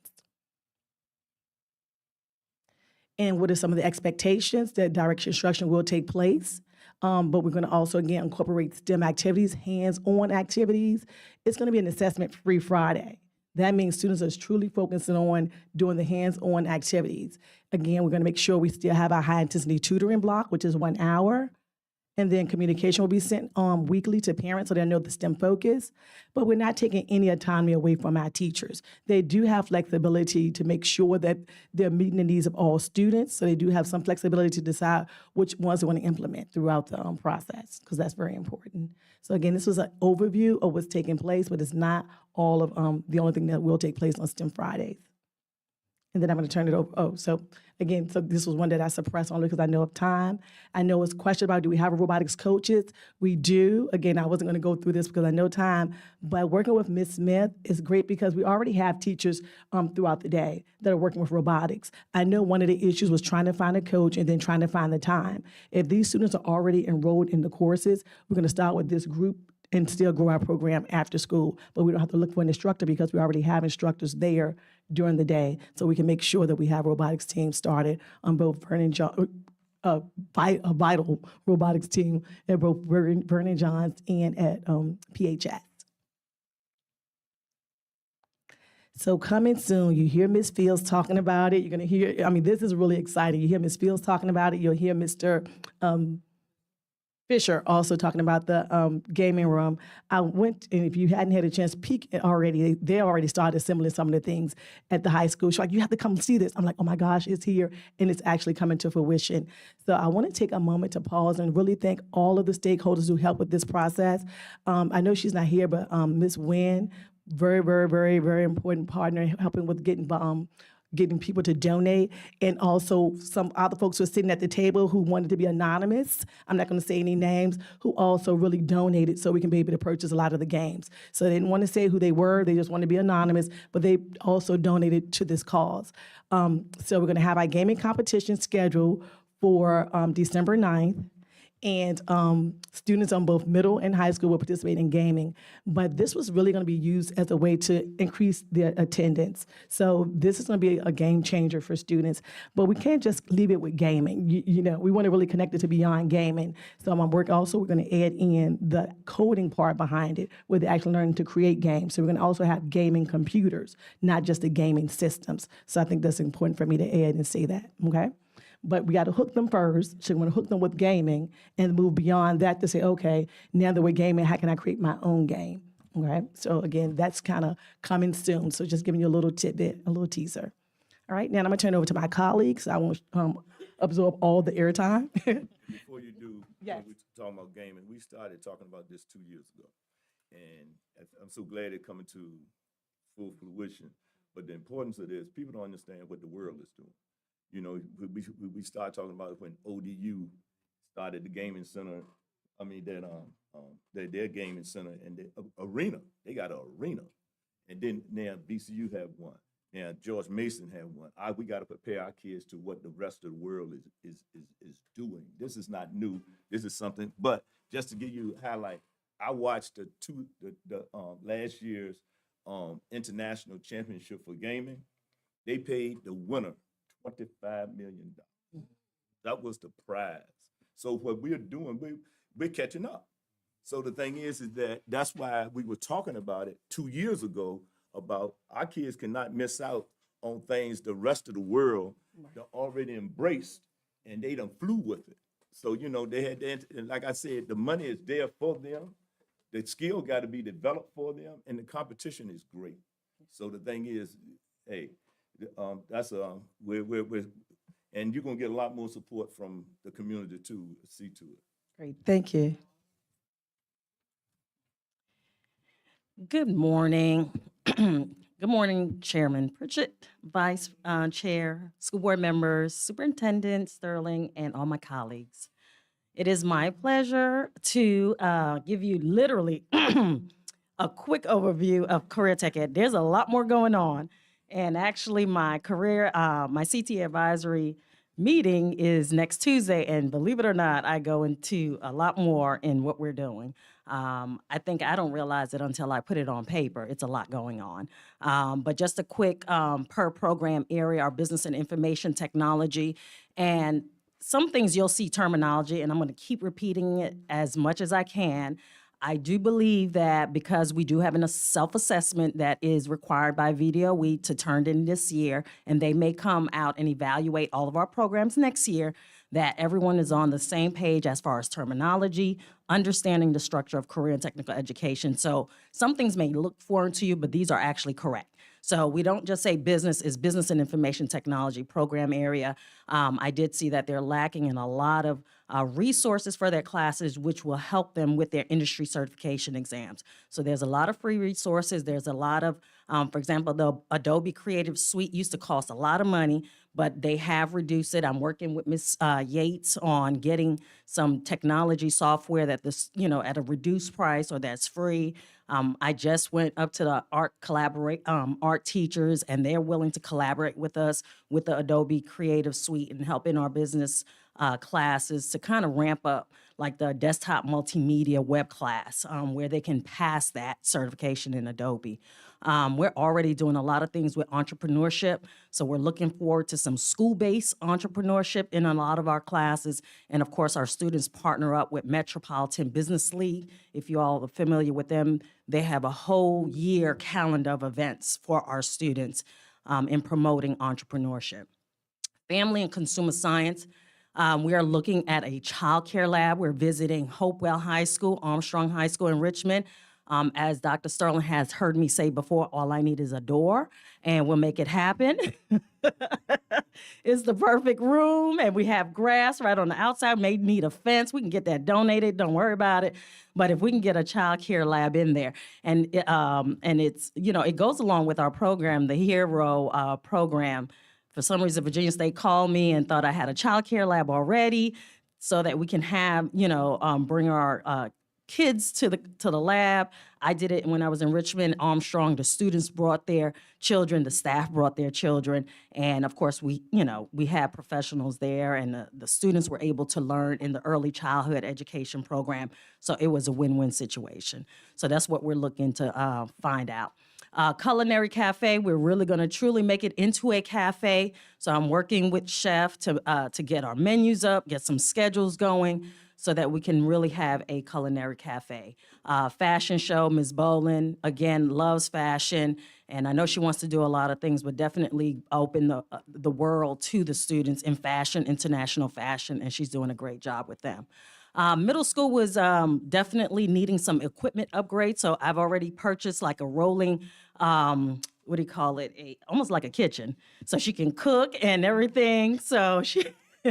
so helping the family consumer science teacher there, got her some sewing machines, some really great sewing machines. So she's ready to go and excited at Blandford and at Vernon Johns. Health and medical science, again, Clawmore, I didn't put it up there, very supportive. I've been to several of their meetings, so they are very supportive of our LPN program, CNA program that we're fighting to keep and work with the nursing board, and then and go back and look at that mental health lab. So they're willing to collaborate and meet with us to see how we can still make that possible. Trade and industrial, our carpentry. I wanted him to build a house, but second best, he's gonna work with Habitat and Humanity. So I took that for now. So we're going to meet with them and look at our schedules and look at their schedules. Cosmetology and barber enrollment is really just growing. We have to, unfortunately, we can't have more than 20 students per class, and they're really asking for this. And so I've even looked at possibly turning one of the classrooms into a lab. Again, not much, to do as far as that, because a lot of the classes are already large enough. So hopefully we can look at that for this coming year. ASC certified mechanics, again, that's always our goals. I don't know about you all, but I'm so used to seeing a lot of cars on the lot. And so I'm going to go find some cars for him so his students can work on it. So believe it or not, when I was in Fairfax, Dulles Airport donated the cars that people left in the airport. So Richmond has the same thing. So I'm going to reach out to Richmond and talk to them and see if they can get some cars donated to us. Also talk to the police department. Okay, yes, that's true. So that'll come next. See, look, he's messing up the surprise, y'all. But in that trade, and I didn't put it up there, but I did put it in my CT Advisor Council. So that's one of those very easy wins to have a criminal justice program. And they definitely, like you said, donate cars, donate their time, do a lot of community service with the students. So this is definitely something to look forward to. And that includes the cars. Technology and engineering. So we did implement the new, and this was already in the books in the program, so we just added a class, the electronic and industrial technology course, which is where the robotics is gonna be. We have the middle school Go Tech program, again, like you highlighted with Mr. Vicks, and then I am making sure, and I said TSA new chapter, they did not have a technology student association, so it has been going well, encouraging all of my teachers to make sure that we have career CTE student organizations. Believe it or not, it is required. It's required through our programs that we have a chapter. Again, making sure everybody's active, taking a little bit of seed money, putting it into membership for each program area. So that's something that we're starting. Matter of fact, I was sitting here looking at their plans to see what we're doing every month, fundraisers, different activities. So hopefully we'll begin to highlight some of those. Career Connections, these are the two courses that we have under that program area outlined by VDOE is our JROTC. Again, they stay busy with service learning, community activities. That's one of those courses or all of those courses that they teach, the 4 levels, where they can, and at the middle school, we're teaching middle school students. So now it is allowed that the 8th graders can take it for a 9th grade credit. So this is where they can earn that work-based learning experience credit that is needed towards CCCRI. Jobs for Virginia graduates, again, we're looking at the enrollment. Increase in enrollment, we enroll some students at Pittman Academy, so the instructor goes there, second block. Our enrollment right now is 58 and the goal is 70. So there's still room between now and the end of the year to increase that. Jobs for Virginia graduates. And again, that program is very outlined of what needs to be done, where they're going. So just continuing to follow up with that. Again, our teacher opportunities, of course, we want to make sure our teachers are growing, so checking on their licensure, OSHA certification for safety. We want to make sure that they're safe, the students are safe, looking at the teachers' industry credentials to make sure they're up to par and is not expired, because if they don't have it in areas where it's required for teachers, then the students cannot take advantage of that verified credit that they may need if they pass the industry credentials. Dual enrollment, we are, Brightpoint has grown with our dual enrollment, but also looking at opportunities for our teachers to be dual enrollment teachers. So we're going to start looking at that and meet on what requirements are needed for our teachers. Luckily, our technical professional don't need some of those higher requirements like master's degrees and so forth. Because they are professionals in their technical field, there's ways that they can become dual enrollment teachers. Again, encouraging them to go to their local conferences, training courses, finding that out for them, their professional affiliations to look at other teachers in the state to collaborate with them. So encouraging them to do that. And teacher internship. I've done this at every single school district I've been in. Every summer, I send teachers on an internship so they could see what's out there. If they've been in the classroom this long, they may miss some of the new updated things happening in our community or in their program area. Again, student credentials are important to us, so I'm aligning all the courses with all possible credentials. We just mentioned, I just left the conference, that they are going to condense this list. They have over 350 credentials. They're going to have to try to condense it to almost 50 to 100 credentials. So it will be strictly aligned to all the courses that they are taking and making sure we're supporting our students and they are ready to take those credentials. Same thing with dual enrollment. The largest number Brightpoint has seen is this year from all of the schools and surrounding schools is our dual enrollment program. We have 17 students enrolled this year versus 5 or 6 last year. Again, student organization, I just mentioned that, and hopefully grow our National Technical Honor Society. I don't know if you have heard of that, but I think they do have some students who participate in that, so definitely grow that.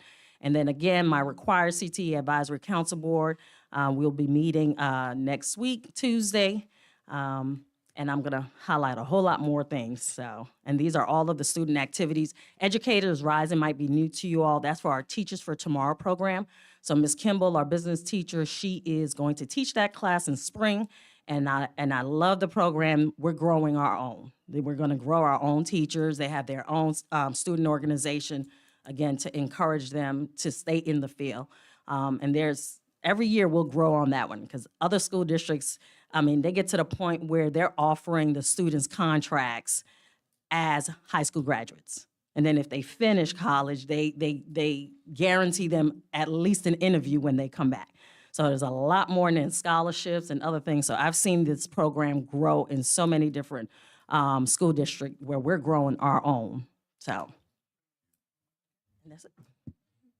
Oh, again, I'm not going to mention, you can see that this is required for graduation. We're working on it. That's all part of their curriculum. And yeah. Oh, adult ed. Again, we partner up. We have great partnerships, Southside program, ESL, GED classes, CNA. CNA, they are packed, okay? They have waiting lists. the adults in our community are gravitating to the CNA program. We do have the day program with the LPN, and we're actually trying to make it a separate full adult ed program, but we have to do the paperwork through Chev to make sure that we have an accredited adult CNA program or LPN program. So I'm working with Nurse Weich, the coordinator, to get that for our practical nursing day program. Because currently we can have adults in our high school program, but if we have a separate program for the adults, it'll be better. And then we could increase our enrollment in the high school side. Community workforce, Community College Workforce Alliance, they offer classes, they offer funding for adults who don't have the means. They offer childcare, transportation. They offer anything that the adult learner needs in order to get their GED or their CNA or any other programs that we offer and collaborate with Southside Program. I think I'm done. Thank you. Are there any questions? I know it's lunchtime. Any questions? I got one about the staffing. How many licensed professional we have or do we need, and how many long-term subs do we have in there waiting to get licensed professionals? Do you have everyone so far you need? Yes, we do. We are looking at the LPN one, but Nurse Weiss, she's the coordinator and she can teach, so she does teach until we find another one. And again, Claude Moore will be supporting us with that position. And I'm going to, and I say this every year, include me in your emails for all your activities when Okay. you do these things, because once in a while I might be able to drop in and just Okay. observe. And my pet peeve is STEM. Okay. I'm a retired professional chemist, research chemist, Yeah. plant engineer, and I do a lot with STEM with other school systems. Okay. And mentoring. One of the things that we do fall short on, we don't start early enough, which is kindergarten.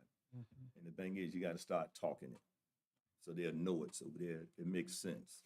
So the thing is that they at least have the vernacular Right. to understand that everything, it's not one thing you do that don't relate to science. Everything relates to science.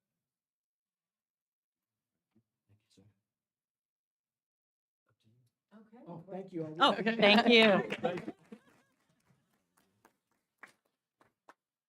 All right, we're going to break right now, and we literally are on the time clock. If we can go have lunch at this time, and we're going to do a 10-minute, maybe 15-minute pause. Everybody should be back in the room, and then we're going to start the next presentation. Yes, you're going to bring your food back, yes. So if you could move quickly out of your seats, I know you're, you smell it, so let's go get it. Great guidance. Great guidance. I do a working lunch. Great guidance.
don't want to use them lightly, but I am going to say the phenomenal work that they're doing with mental and wellness.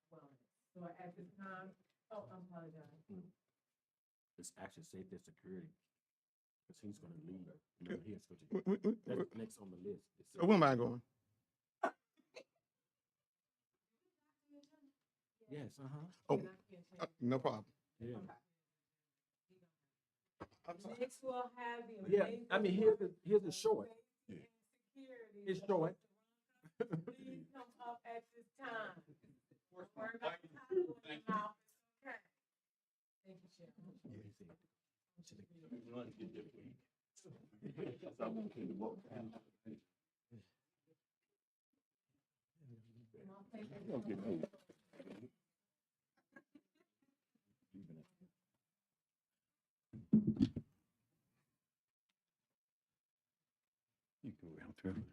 Good afternoon, Mr. Chair, board members, and I know Dr. Stilling stepped out.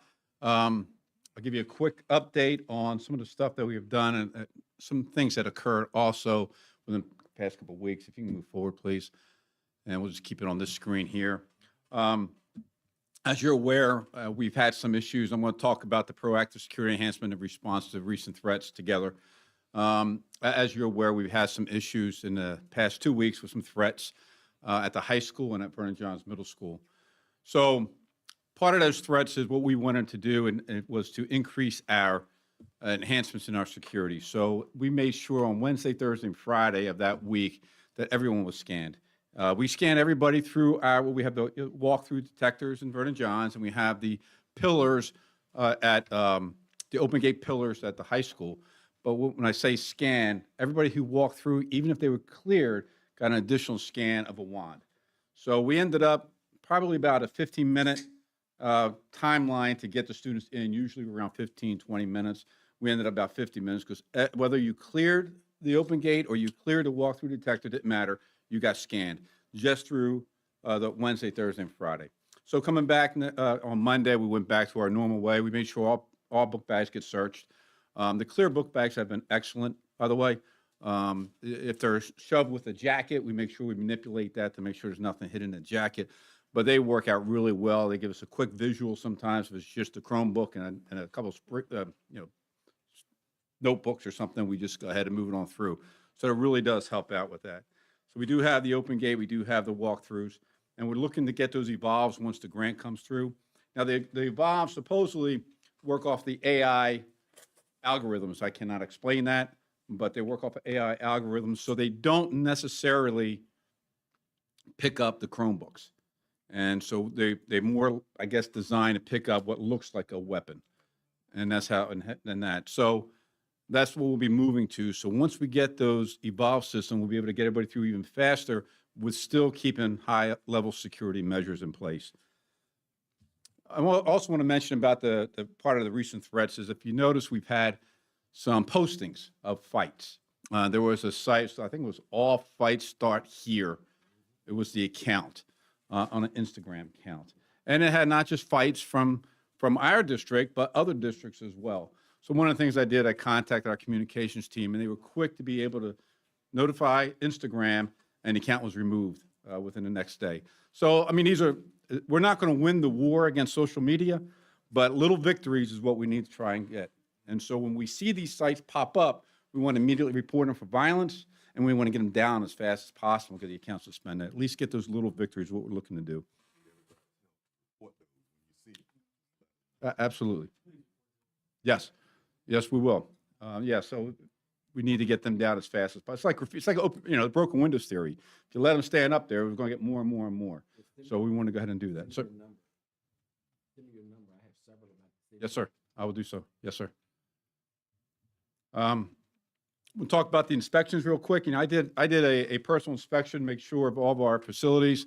I came up with some of my suggestions and recommendations that we need to move forward to. But I'm also including now Homeland Security. I partner with Homeland Security. They will be on site on October 18th and October 25th. And what will happen is Homeland Security on the 18th is going to do what's called an infrastructure survey tool. That's what they call it for the 18th. That's strictly going to be for the high school. What that allows us to do is graphics. So we'll be able to have an ability, a dashboard for us to say, we want to add additional resources. We want to add additional personnel. We want to add additional equipment. We can plug that in on what that cost value is, and it gets a weighted value of how it's going to increase our protective score, basically, is what it's going to do. And that'll be strictly for the high school because that's more in depth. And then we're going to do, on the 25th, we're going to do the other schools, and it's called the SAFE Toolkit. And that's just basically a security assessment on first entry level type of screening of a survey. So Homeland Security complete that for us as well in cooperation with us all together. So hopefully we'll be able to have those together by the end of this month. And especially I'm really looking forward to the more in-depth one as we can plug in numbers and plug in purchases that we want to make and see if it really makes a difference in our value. We have current partnerships, of course, obviously with the Petersburg Police Department and again, Homeland Security.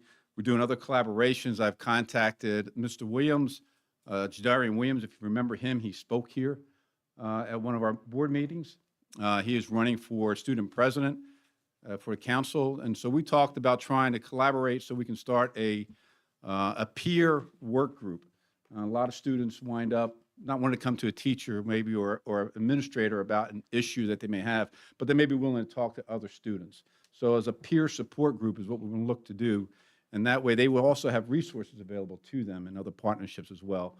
One of the partnerships we're trying to do with the police department right now is a basketball program.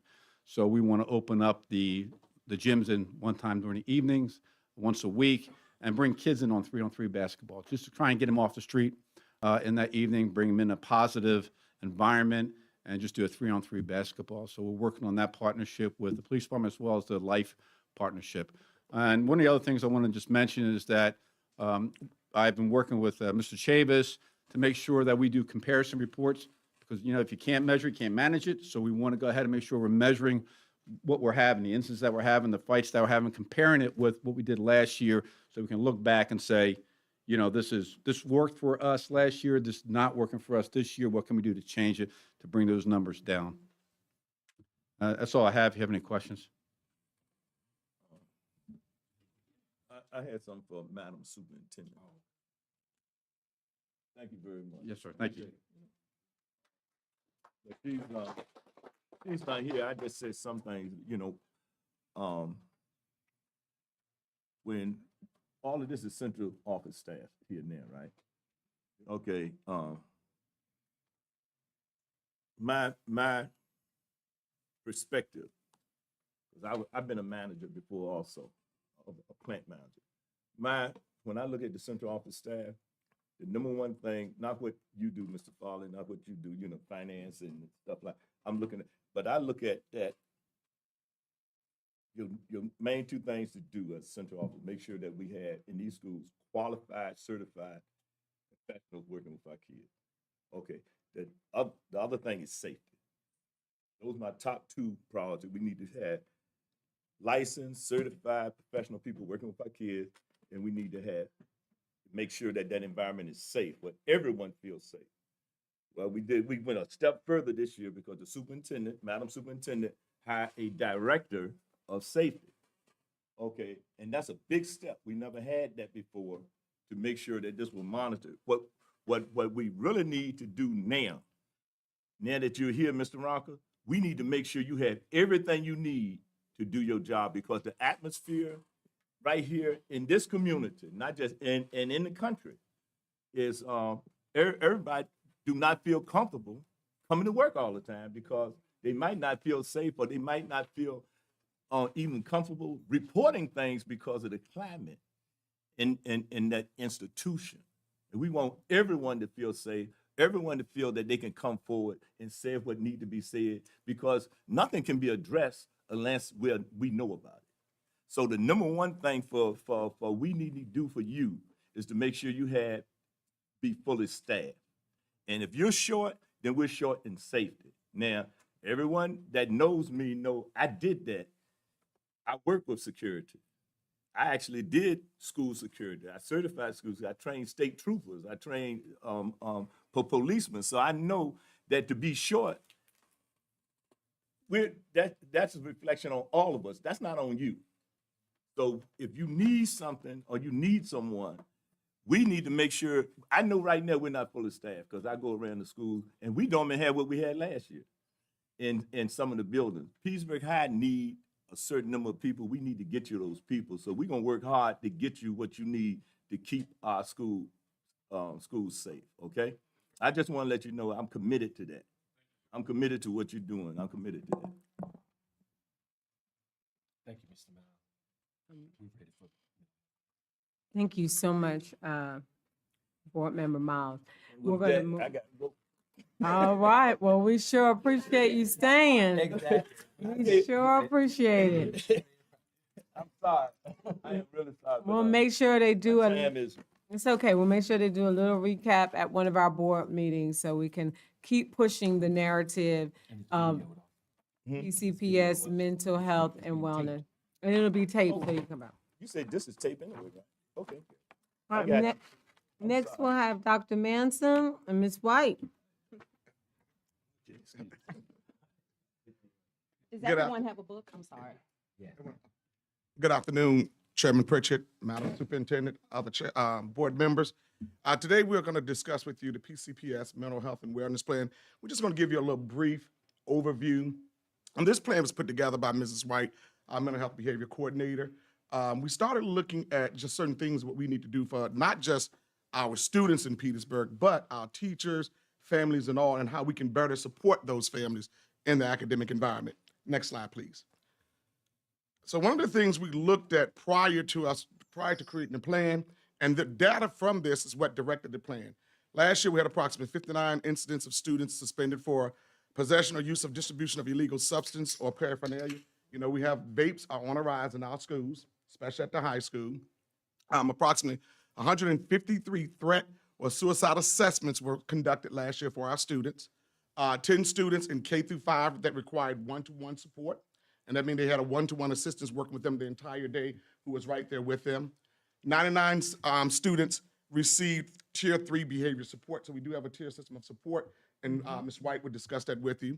19 students were case managed by the behavior support for FAP, and that's our Family Assessment Planning Team. And when you go to FAP, you can receive all types of services, wraparound services.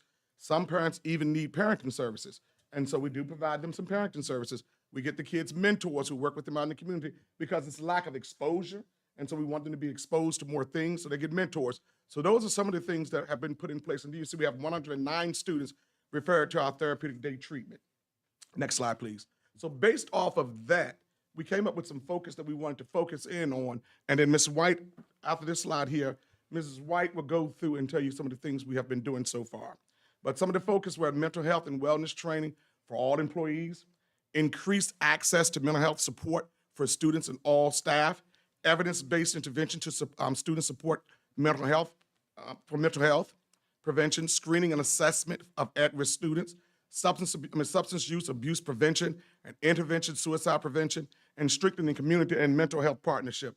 One of the things that we have to look at this is all students who are suffering from mental health are not students with disabilities. right. And so we have to make sure that our teachers and staff understand that it's a mental health issue, and we have to provide them with the tools and the resources, not only to just help the students, but also help the parents to understand the need of those students. So further on from this presentation here, Mrs. White will take over the presentation in regards to some of the things we've already put in place. Good afternoon. I'm not going to be before you long because I know it's 12 o'clock already, but I just want to talk to you about some of the things that we have been doing. My name is Tori White. I'm the Student Mental Health and Behavior Support Coordinator for Petersburg City Public Schools, and I love my job. I just want to say that. First of all, we've been doing a lot of training. As Dr. Williams stated, we've completed training in the beginning of the year for our staff, all of our teachers. We talked about mental health for our students and our staff. We talked about self-care. We talked about them being able to take care of themselves. We also tell them all the time, we need you to put your oxygen mask on first before you can help anyone else. And I think that's important and something that we're going to continuously throughout the year focus on for our staff. We have 3 mental health first aid trainers, youth trainers. That was a collaboration with the Crimson Clinic. Myself, Ms. Williams at Pleasance Lane, and Ms. Carter, her school counselor, actually completed that training. And so we're going to try to start scheduling trainings for our teachers so they can be mental health first aid use certified. We have had trainings from various community partners on trauma and the impact on learning at each school. Child Savers actually came in. We, for the last few years, had a grant through Cameron Foundation, where they wanted us to be able to partner with Child Savers, just like some of our other school systems in the area, Hopewell and everything.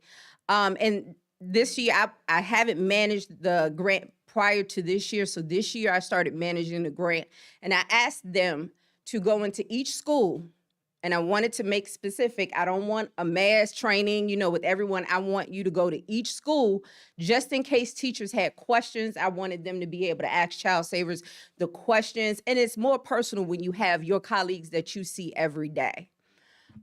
So they came in. We actually had Amanda Lynch, and she's a well-known trauma specialist in this area. She's written a lot of our books that we use for self-regulation for our students, Breathe, Baby, Breathe. She's done a lot of trauma work in this area. So she actually partnered with me last weekend, and we did a trauma-informed classrooms training because I needed teachers to see, and some of the parents to see, what a trauma-informed classroom looked like. And I tell teachers all the time, sometimes when I walk in the building and I walk in the classroom, my anxiety level goes up because there's no organization. And so I wanted them to be able to see how trauma looks when they come in the classroom and what a trauma-informed classroom looks like. We're going to have further trainings at the discretion of the principals throughout the year. Child Savers is going to come back. We've already had one school requested they come back and do some more trainings. I met with them last week, and they're always asking, what do you need, Tori? What do you need? So because we have an increase in our kindergartners being aggressive, we're going to try to work with the principals on doing special training with our kindergarten teachers and paras so that they can learn interventions, trauma-informed interventions to use in the classroom. So that's something that we're talking constantly about and something that we're going to start putting in place here. I also did wellness training again for the staff at the beginning of the year. And so when we talk about access to supports for our students, I think a few of the principals talked about it, and Ms. Smith and Dr. Jackson talked about it, about getting student input. So this year we're going to start a student council, and we've already started our staff wellness council. We're going to start meeting with our staff wellness council, asking teachers, what can we do to support you? This is not an easy job. Some of our teachers are frustrated already, and we just want to give them an outlet to be able to take care of themselves. Crimson Clinic is going to expand to Vernon Johns this year. We're working on some of the supports for our students at Vernon Johns for outpatient services and also substance use disorder. And I think a lot of people, when they say a substance abuse, a lot of our kids are not at the point where there is substance abuse. It's substance use. And so we need to recognize that there are two different things clinically. When I'm talking, and I correct people all the time, it's not substance abuse yet. Clinically, it's substance use. So we're going to work with them on that, providing that for our students when they get caught. And like Dr. Manson said, the incidences of the vapes, marijuana, any type of paraphernalia, that we can refer them to Crimson Clinic to get that support. These kids sometimes get suspended, and we don't want to do that. We want to provide them with the support they need. Some of our stakeholders are putting calming areas in the schools, but I met with another stakeholder last week, and we're going to get calming corners in every elementary school class. I've gotten with the principals, and they pretty much told me how many classrooms they have, and we're going to work with one of the stakeholders to get calming corners, because we don't want to pull the kids. If we could push in and not pull out, you know what I'm saying, to help them be able to regulate, I think that'll be very beneficial to the student, and it'll also show the teacher, how they can work with the students to be able to regulate. And not only for our behavior students, because a lot of times when I walk in classrooms, I see a lot of students that have anxiety. And when I hear the teacher just telling me, what the student is doing, and I recognize they may not be a behavior problem, but we may have a little bit of anxiety. And that, just monitoring how many times a student is going to the nurse and what's going on with the student.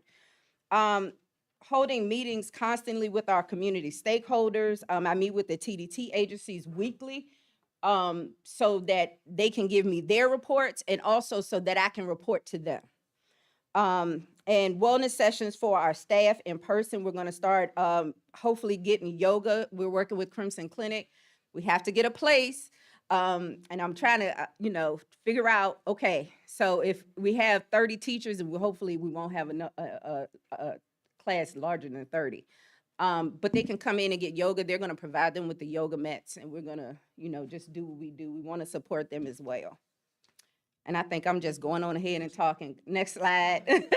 Okay, all right. Screening of students. So I work with finance on the Title IV grant where we purchased an add-on to Virginia IEP. Because just like with Mr. Ronka and him assessing the threat assessments and the risk assessments, that's important data for me as well.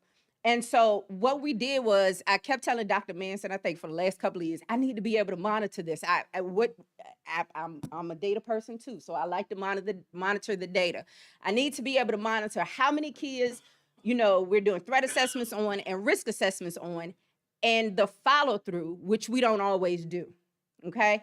So we're going to be able to look at these being done in real time, Mr. Ronka. We're going to be able to make sure that everybody that's supposed to be at the table is at the table and they're filling in their portion of the threat assessment or the risk assessment. So I think that's going to be very helpful to us to be able to make sure that our students are getting appropriate case management follow-up after that. Also, all school-based mental health teams were trained in the Columbia Suicide Severity Rating Scale. This is something that we use in community mental health. It's very easy. When we did a mental health retreat at the beginning of the year, all the school counselors, some of the deans, school social workers, school psychologists, behavior support staff, and student support staff, I brought everyone together. And I said, okay, there are a few things that I need everybody to know. And the Columbia is one. We use that in community-based services at D19 and everything. So they were able to get certified to do the Columbia. My staff, the behavior support staff, will also now be holding groups. Usually, with Tier 3, we say that's that intense individual support. But we see that it's a need for that group support as well. So they've already started their anger management group, that was the one thing that I said, I don't care what other group you do. I need anger management to be one of those groups. And so we have a lot of different groups going on in the schools now. And another thing that I implemented last year, which we're going to continue, we're going to have behavior intervention action plans for students that are Gen Ed students that require a behavior plan is what we usually call it. And the reason why I say it's an action plan, because not only do I want to give our staff what they need to do, but the parent is at the table and now you have an assignment as well. And so I needed to be able to get everybody at the table. And so those plans for those students that are on Tier 3, that will happen quarterly. We're going to monitor progress quarterly, if not before. So at least quarterly, those plans will be monitored. For our substance use prevention, I want to start working towards SBIRT, and I know you may not be familiar with that, but that's our screening and brief intervention and referral to treatment. I did that when I worked in detention. When I went to a conference earlier this year, VDOE and the Department of Behavioral Health want to implement SBIRT in the school system, and they actually asked me to be on the steering committee, so I'm actually excited about that because prior to here, I was also a substance use clinician as well. Community partnerships. Again, like I said, our school-based mental health retreat focused on partners training our staff as well. We brought a lot of our community providers in. D19, CREST, which is the Regional Crisis Assessment Center for Children. We brought in grief counselors and everything, just so they can, our school-based mental health teams can hear the services that are out there that our kids can participate in. And it was very interesting. They want to come back every year. We've actually done this every year I've been here, had the school-based mental health retreat. And it's just a time for them to learn as well. We did a lot of role playing because I wanted to make sure that counselors were doing the right things when we were doing, when we had the suicide risk assessments because of things that I've seen. And so next slide, please. So when we talk about our tiers of support, we talk about this, and I'm gonna make this real quick. We talk about this often. We tier our behavior support in 3 categories as well. We have our tier 1, which is our universal. Everyone knows that. That's where our teachers are. That's all students get tier 1. That's our SEL. That's our school-based counseling sessions where the counselors are going into the classrooms. That's our VTSS, just providing that mental health literacy for them. And also the most important piece of this is staff-student relationships. When I started out this year, I think I told Dr. Hamlin, I said, Dr. Hamlin, every year I stand in front of these people and I say, oh, relationship is key. I said, but I really need to find out what that means to our staff. What does building a relationship with our students mean to you? And so I've been learning a lot from teachers, and we talked about it during the virtual sessions earlier. What does that mean to you? And we got a lot of really good answers, and I want to build on that. So our tier 2, which is usually 10 to 15% group counseling for anxiety, anger management, doing check-in and check-outs with our student, and community-based referrals can happen at that point too for TDT. And then we also have that tier 3. Now, tier 3 is where my staff comes in, but also the school counselors can do tier 3 individual support, the school social workers, school psychologists, myself, anybody at that tier that pretty much has that background in mental health can provide that tier 3 support. Right now, we look like a tornado, okay? And I'm just gonna be honest with you. We look like a tornado. That triangle is inverted. And I'm trying to get it flipped back around. So right now, I'm really pushing, and that's why behavior support staff is gonna start doing tier 2 as well with that group training. We have to figure out how to get this flipped back around. We have to figure it out. We have to hold teachers accountable to what interventions, and we do that and say, what interventions have you tried? How long did you try them? What was it effective? Where's your data? So that's a lot of the reason why we have SET, because that kind of helps guide what I do or what my staff does when we go in the classroom. Next slide, please. So I put this graph up there because I wanted you to see when we're doing everything correctly, our community mental health partnerships will be the inverted, where we look like that now. We're trying to flip it back around. Those are where those community partners will come in, and we'll make most of those mental health referrals to them. Okay? So this is the linkage. This is how you see the complementary roles between what we're doing and what we need our community partners to do. Any questions about this before we move on? Because I feel like this is really important. We should be making so many community-based referrals. And I know that Petersburg is, they say, a food desert, but we're also a mental health desert as well, okay? We don't have a lot of support here. And I think that's why it's so important, you know, that we provide a certain level of support in the school. Next slide, please. And I will make a comment. I know Mr. Miles talked about staffing for safety and security, but of course, 36 years with state mental health work at Central State, one of the things that we need to make sure that we staff our department, individuals that are highly qualified to work in mental health, because if not, they're gonna end up at Central State Hospital. And we don't want our kids to be TDO'd to Central State Hospital. They're brought in by the police because they're having mental health crisis. Once they turn 18, they come to Central State. They come there for 30 to 60 days and sometimes 180, which could end up, the judge could end up saying, no, you need to be at Central State for an entire year. Absolutely. So we don't want to lose our babies because we're not providing the mental health services that we should be in our schools.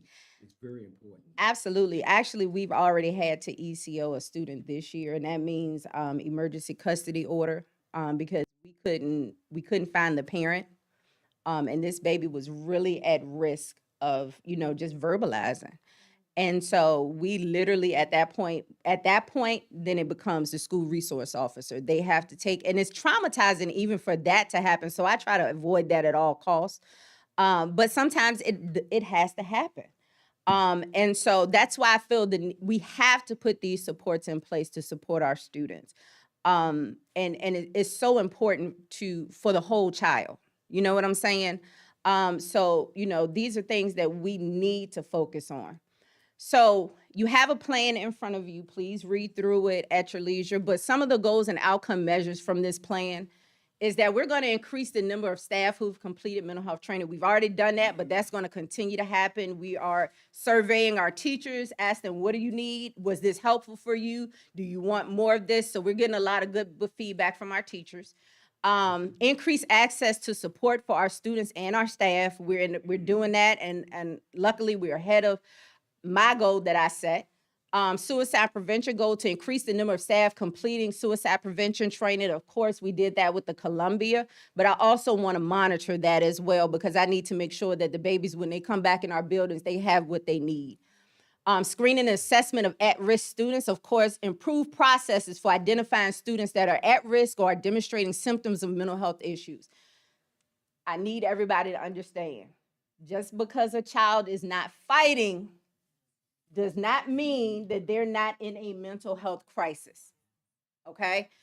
I see kids all the time. When I talk to the nurse and, my head, because I'm used to screening kids, it goes into overdrive. So I'm like, well, how many times is she coming to your office saying her stomach is hurting? How many times is she absent? I'm digging in the background because I need to know what's going on with that baby because she's not fighting. But lo and behold, her anxiety is so high that she doesn't want to come to school most of the time. Okay, so that's another reason why we need to make sure that we're screening our babies appropriately. And strengthening community partnerships. We're still expanding, like I said, on our community partnerships. Our stakeholders, I've had most of the insurance companies in the area reach out to me and say, what do you need? Cameron Foundation, we have a wealth of people that are willing to help us. And partner with us to meet the mental health needs of our students. And I want to make sure that we are using that to its fullest. I want to jump into everything that we could possibly have to support our students' mental health and our staff.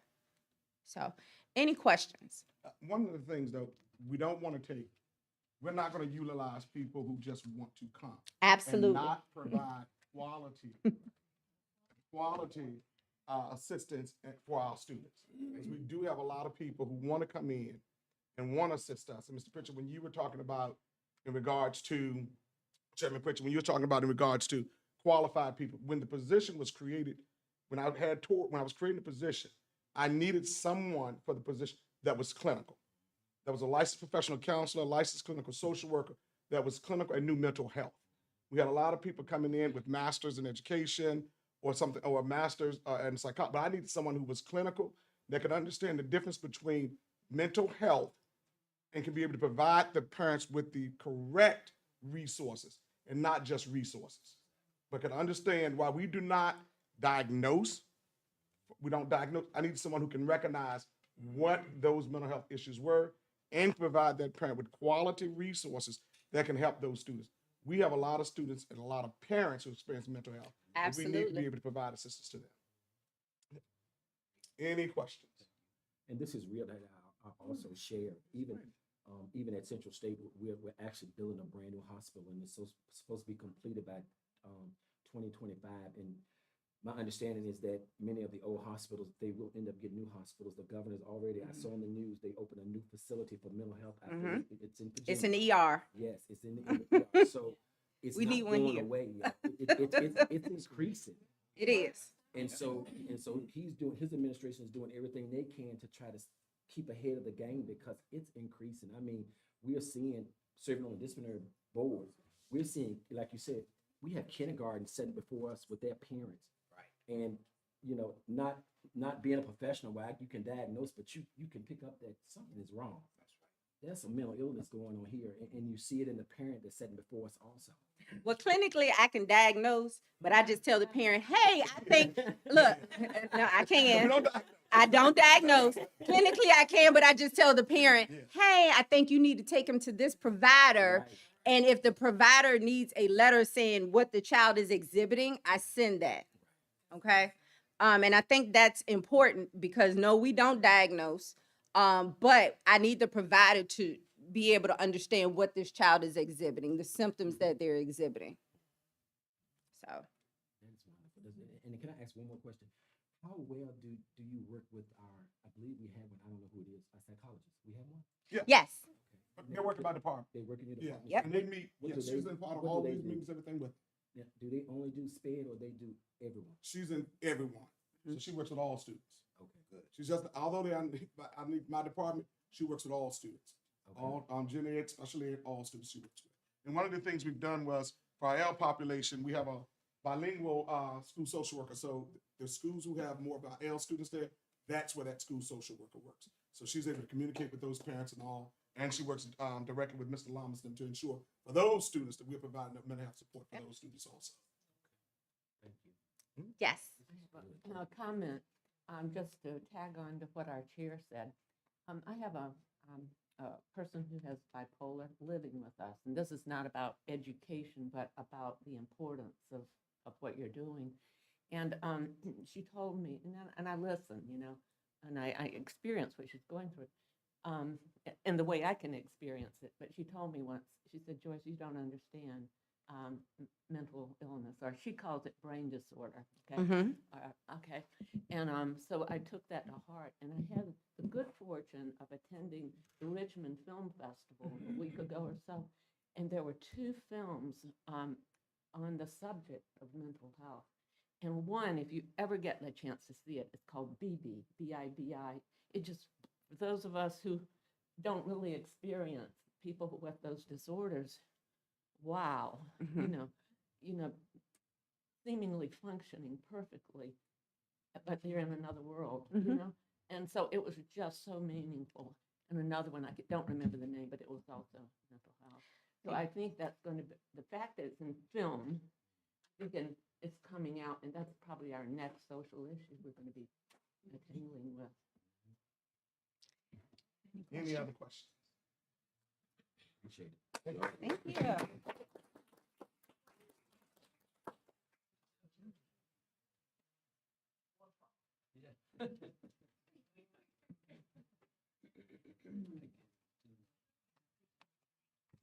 Let's have Dr. Farley doing an overview of the school attendance area rezone. Thank you. Good afternoon, Chairman Pritchett, members of the board, Superintendent Sterling, colleagues. I don't have bingo prizes, but I do have a couple recognitions. I want to thank Dr. Hamlin for outdressing me significantly here today. And I want to award Mr. Ryder with the Magnum PI Award for that shirt. It was either that or Hawaii 5-0. I was kind of going back and forth. So at the September 20th board meeting, the board had an informal discussion towards the end of the meeting about the possibility of considering rezoning in the division. And so I've been tasked with providing an overview on what could be in a very comprehensive process. So first, what are our policies as it pertains to school attendance areas? They are established by the school board. Students attend the school in the attendance area in which they reside unless they have special permission. Changes are determined by the board upon recommendation of the superintendent based on need to provide orderly administration of the schools, competent instruction of the students, and the health, safety, best interests, and general welfare of all students. And we have a second policy, school board powers and duties, also related to this. It states the school board provides for the consolidation of schools or redistricting of school boundaries or adopts pupil assignment plans whenever such procedure will contribute to the efficiency of the school division. And efficiency in our case and logistics is a key phrase. Next. So what's our present reality? Our present reality is we have an imbalance in some elementary assigned zones. And some of the board members in the September 20th meeting brought up specific streets and challenges that we have. One example is if you drive out of central office and you start going down Crater Road towards Wawa, there's families living next to each other or where they're being picked up, and some are going to Lakemont and some are going to Walnut Hill. And there's a lot of examples. Some of this has to do with inefficiency in how we've gone about the assignment. Some of it has to do with historical preferences. Some of it is the special permission that's been granted. And then we also have new areas where we built apartment complexes. And so there's things that have occurred over time. There's a lot of reasons how we got here. One of the things I assume, particularly with 4 board members not being here, I might be providing this presentation or something to this effect again. we're working on in transportation is I actually want to be able to come in with maps in streets, and then we can let our community know and inform all of our stakeholders about what we're exactly we're talking about. So you can see the disparity in inefficiency and how we're assigning kids in transporting children, okay? Second bullet point with present reality. We're in high need to have a more efficient system in the transportation department. So one of my first tasks, start doing some homework. Call the transportation director, Mr. Griffin, he's new.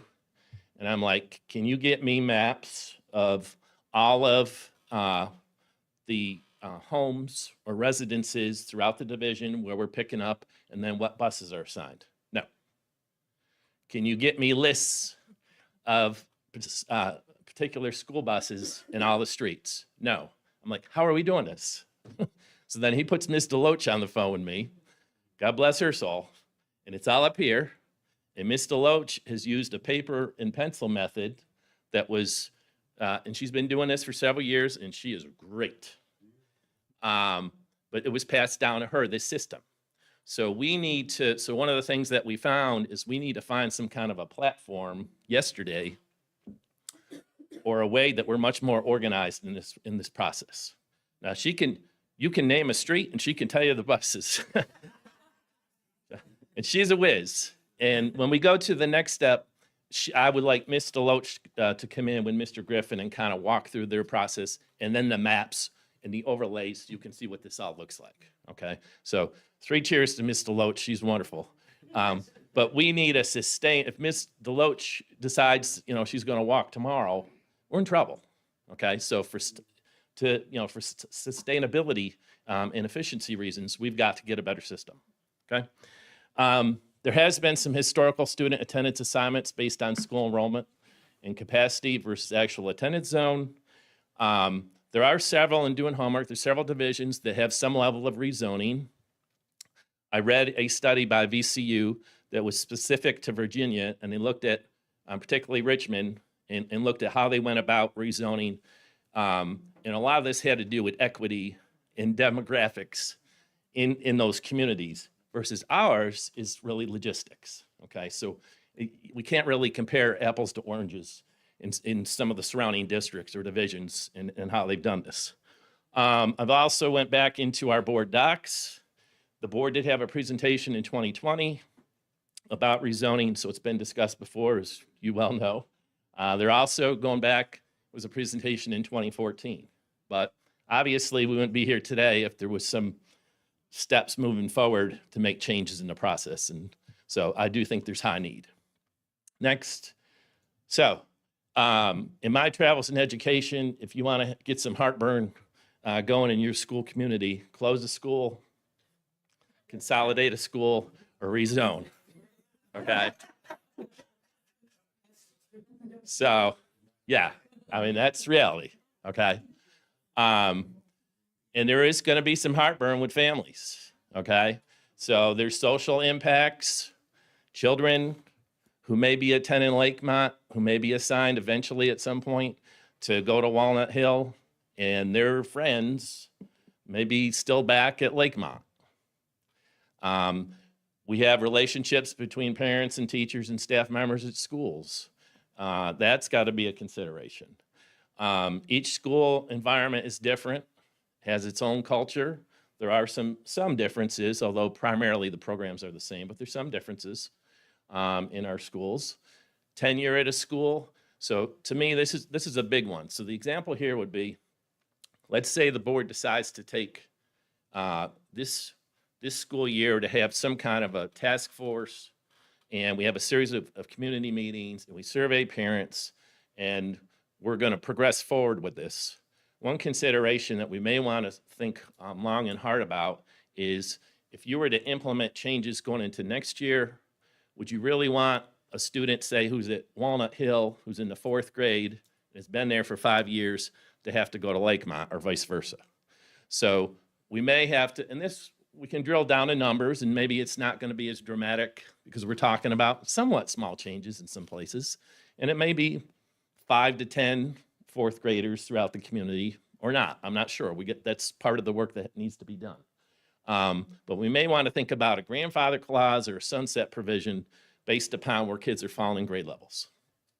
I do think this is a good time if we're going to go down the road of rezoning, because it's still very early in the school year, and obviously we wouldn't implement this until next school year. So time is on our side. Yes. Another impact consideration is for increasing enrollment. The difference between a student going to a private school versus a public school. I know of a situation where there's no school in my ward. There's no school in my ward. I've had a conversation just last week.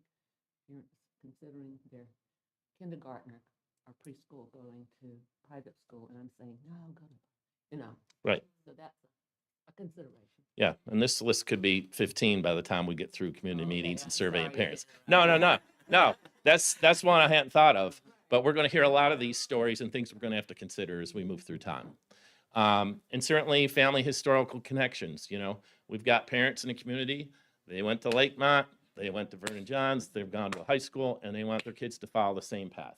And so we have deep roots in the community and where our kids go to school and where they live. Some benefits. Hooray. It would improve transportation department efficiency. So we do submit reports to VDOE that has to do with how efficient we run buses. You're inefficient with buses in bus routing and transportation if you don't have a lot of kids on a bus. You're also inefficient if they are going, in that example I started out with, passing by Walnut Hill to go to Lakemont. That's not good efficiency. There could be significant considerations for mileage and how long kids are on a bus, okay? So improving efficiency, and again, that's in our policy, is very relevant. It does align with board policy BBA. It would provide shorter bus rides, potentially for several students. It ensures consistency in school assignments. And then it really supports a community schools approach. Potential next steps. So I would suggest that we create some kind of a timeline. It's at the board's discretion if you want to have a task force, a board committee, some kind of a steering committee. What I try to do is in doing homework, and I've done this before in a couple of spots, these are best practices that a lot of the divisions would use, okay? But it's up to the board's direction, obviously, and discretion. Engage the community. To me, this would be number one. School meetings, focus groups, surveys. We're getting this out today, and if anyone listened on September 20th, they might have heard it, but how many people are actually on YouTube right now watching? Maybe 100, and we've got thousands, 200, okay. Woo, 2 people, okay. So those 2 people are informed, right? Okay, but we've got probably 4,000 other families that need to be informed, okay? And families have got to be able to provide input. And as I said a few minutes ago, they're going to come up with all kinds of lists and things of concerns. And so, I think that we've got to be in a position, here's why we would consider it, here's the benefits for your children, here's the benefits for the division, and we need to listen to you and get input and get feedback, okay? So we could do focus groups, that could be staff, students, parents. We could have community meetings. We could do surveys. We actually could send surveys and links out through our Parent Square app. That's a quick way to get feedback. And so I think it's got to be a very comprehensive process so that there's no surprises. And then, if there's time to breathe with this and people have an opportunity to provide feedback, then it could be a much smoother process. I would report back feedback to the community. So if we get 2,000 people, which would be a tremendous number, this could be a heartburn situation in the community. We might get more people to respond to a survey than otherwise. But I would report back a summary from our office that states, here's the feedback we've gotten from the community. Do the same thing in the community meetings. Here's the themes, okay? The board could choose to have a public hearing or just have a special call meeting or proceed as you would in a business meeting. So that's at the board's discretion. And again, the possibility of considering a grandfather clause, particularly for current 4th grade students.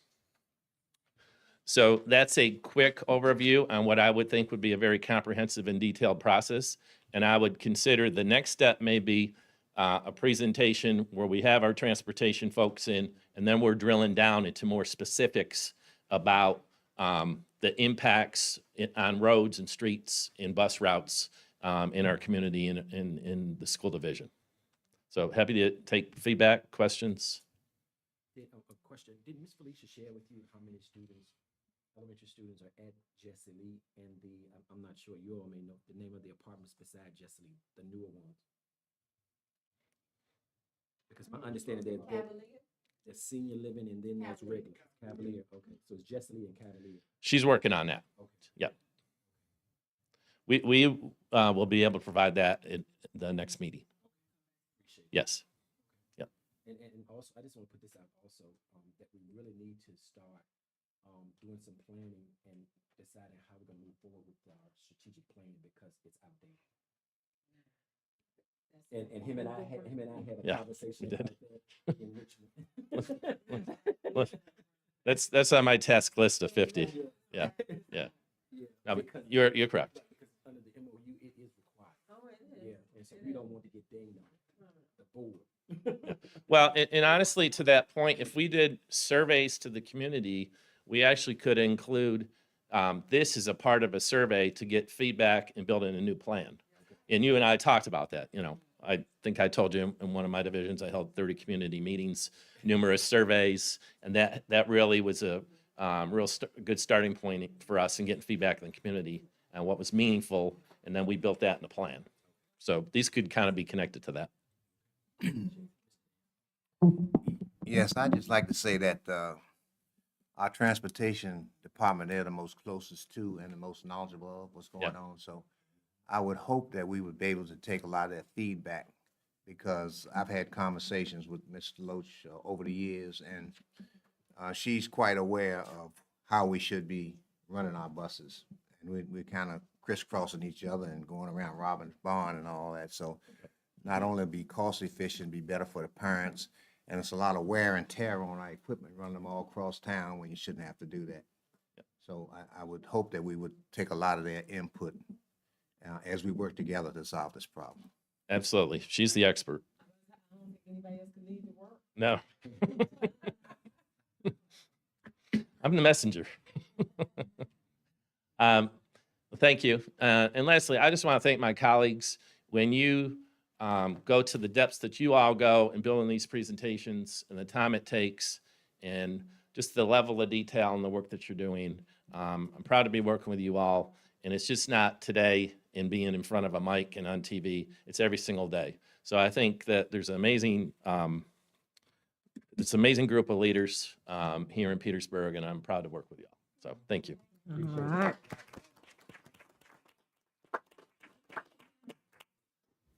Would you like to close us out? All right, that concludes our presentations. Again, piggybacking off of Dr. Farley, this is the work that I sit back and smile because I see you actively doing it every day. But it's a huge difference to communicate it with our community. So we want to make certain that we let our community know again that these presentations will be on our website. You won't have to go through board docs to find them. You can go right to our beginning pages of our school sites and the division sites, and this will be posted. So again, thank you, everyone. And Ms. White, again, we are we're so privileged to have you in our division. I just can't speak enough about the work that you're doing, because once we get the work that you're doing implemented, it festers out to the work that we're all doing. So we, again, appreciate you, Dr. Manson, and thank you for just walking me through this whole plan, because I'm like, who knows about this? Who knows about it? We just have to do a better job communicating the great work that we're doing, Ms.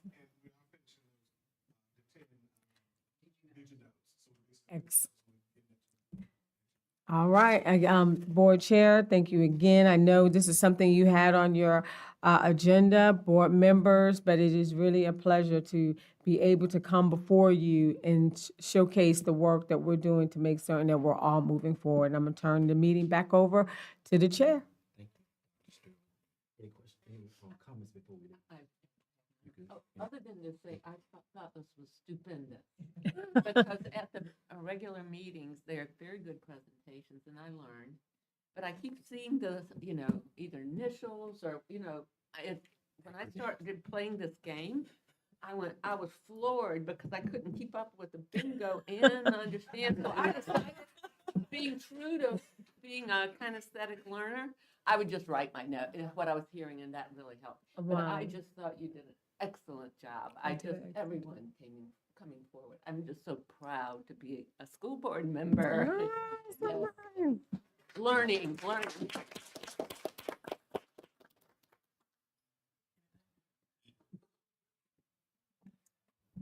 This day was really impressing and really rewarding. We all on the same team, and I just love progress, and from what I gather, all of you love progress too. So we're going to make our school division #1, top notch, and we can do it. Thank you for all your hard work. So we need you to run again. Oh, let's clap our hands on that. We are winners. Yes. I just want to say that I'm excited also to the naysayers who are always talking about Petersburg being last.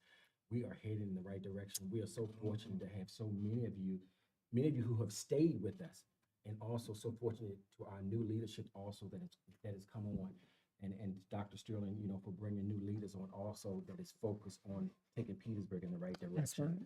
But before we close and before I ask for an adjournment, I just want to give y'all a big namaste hug.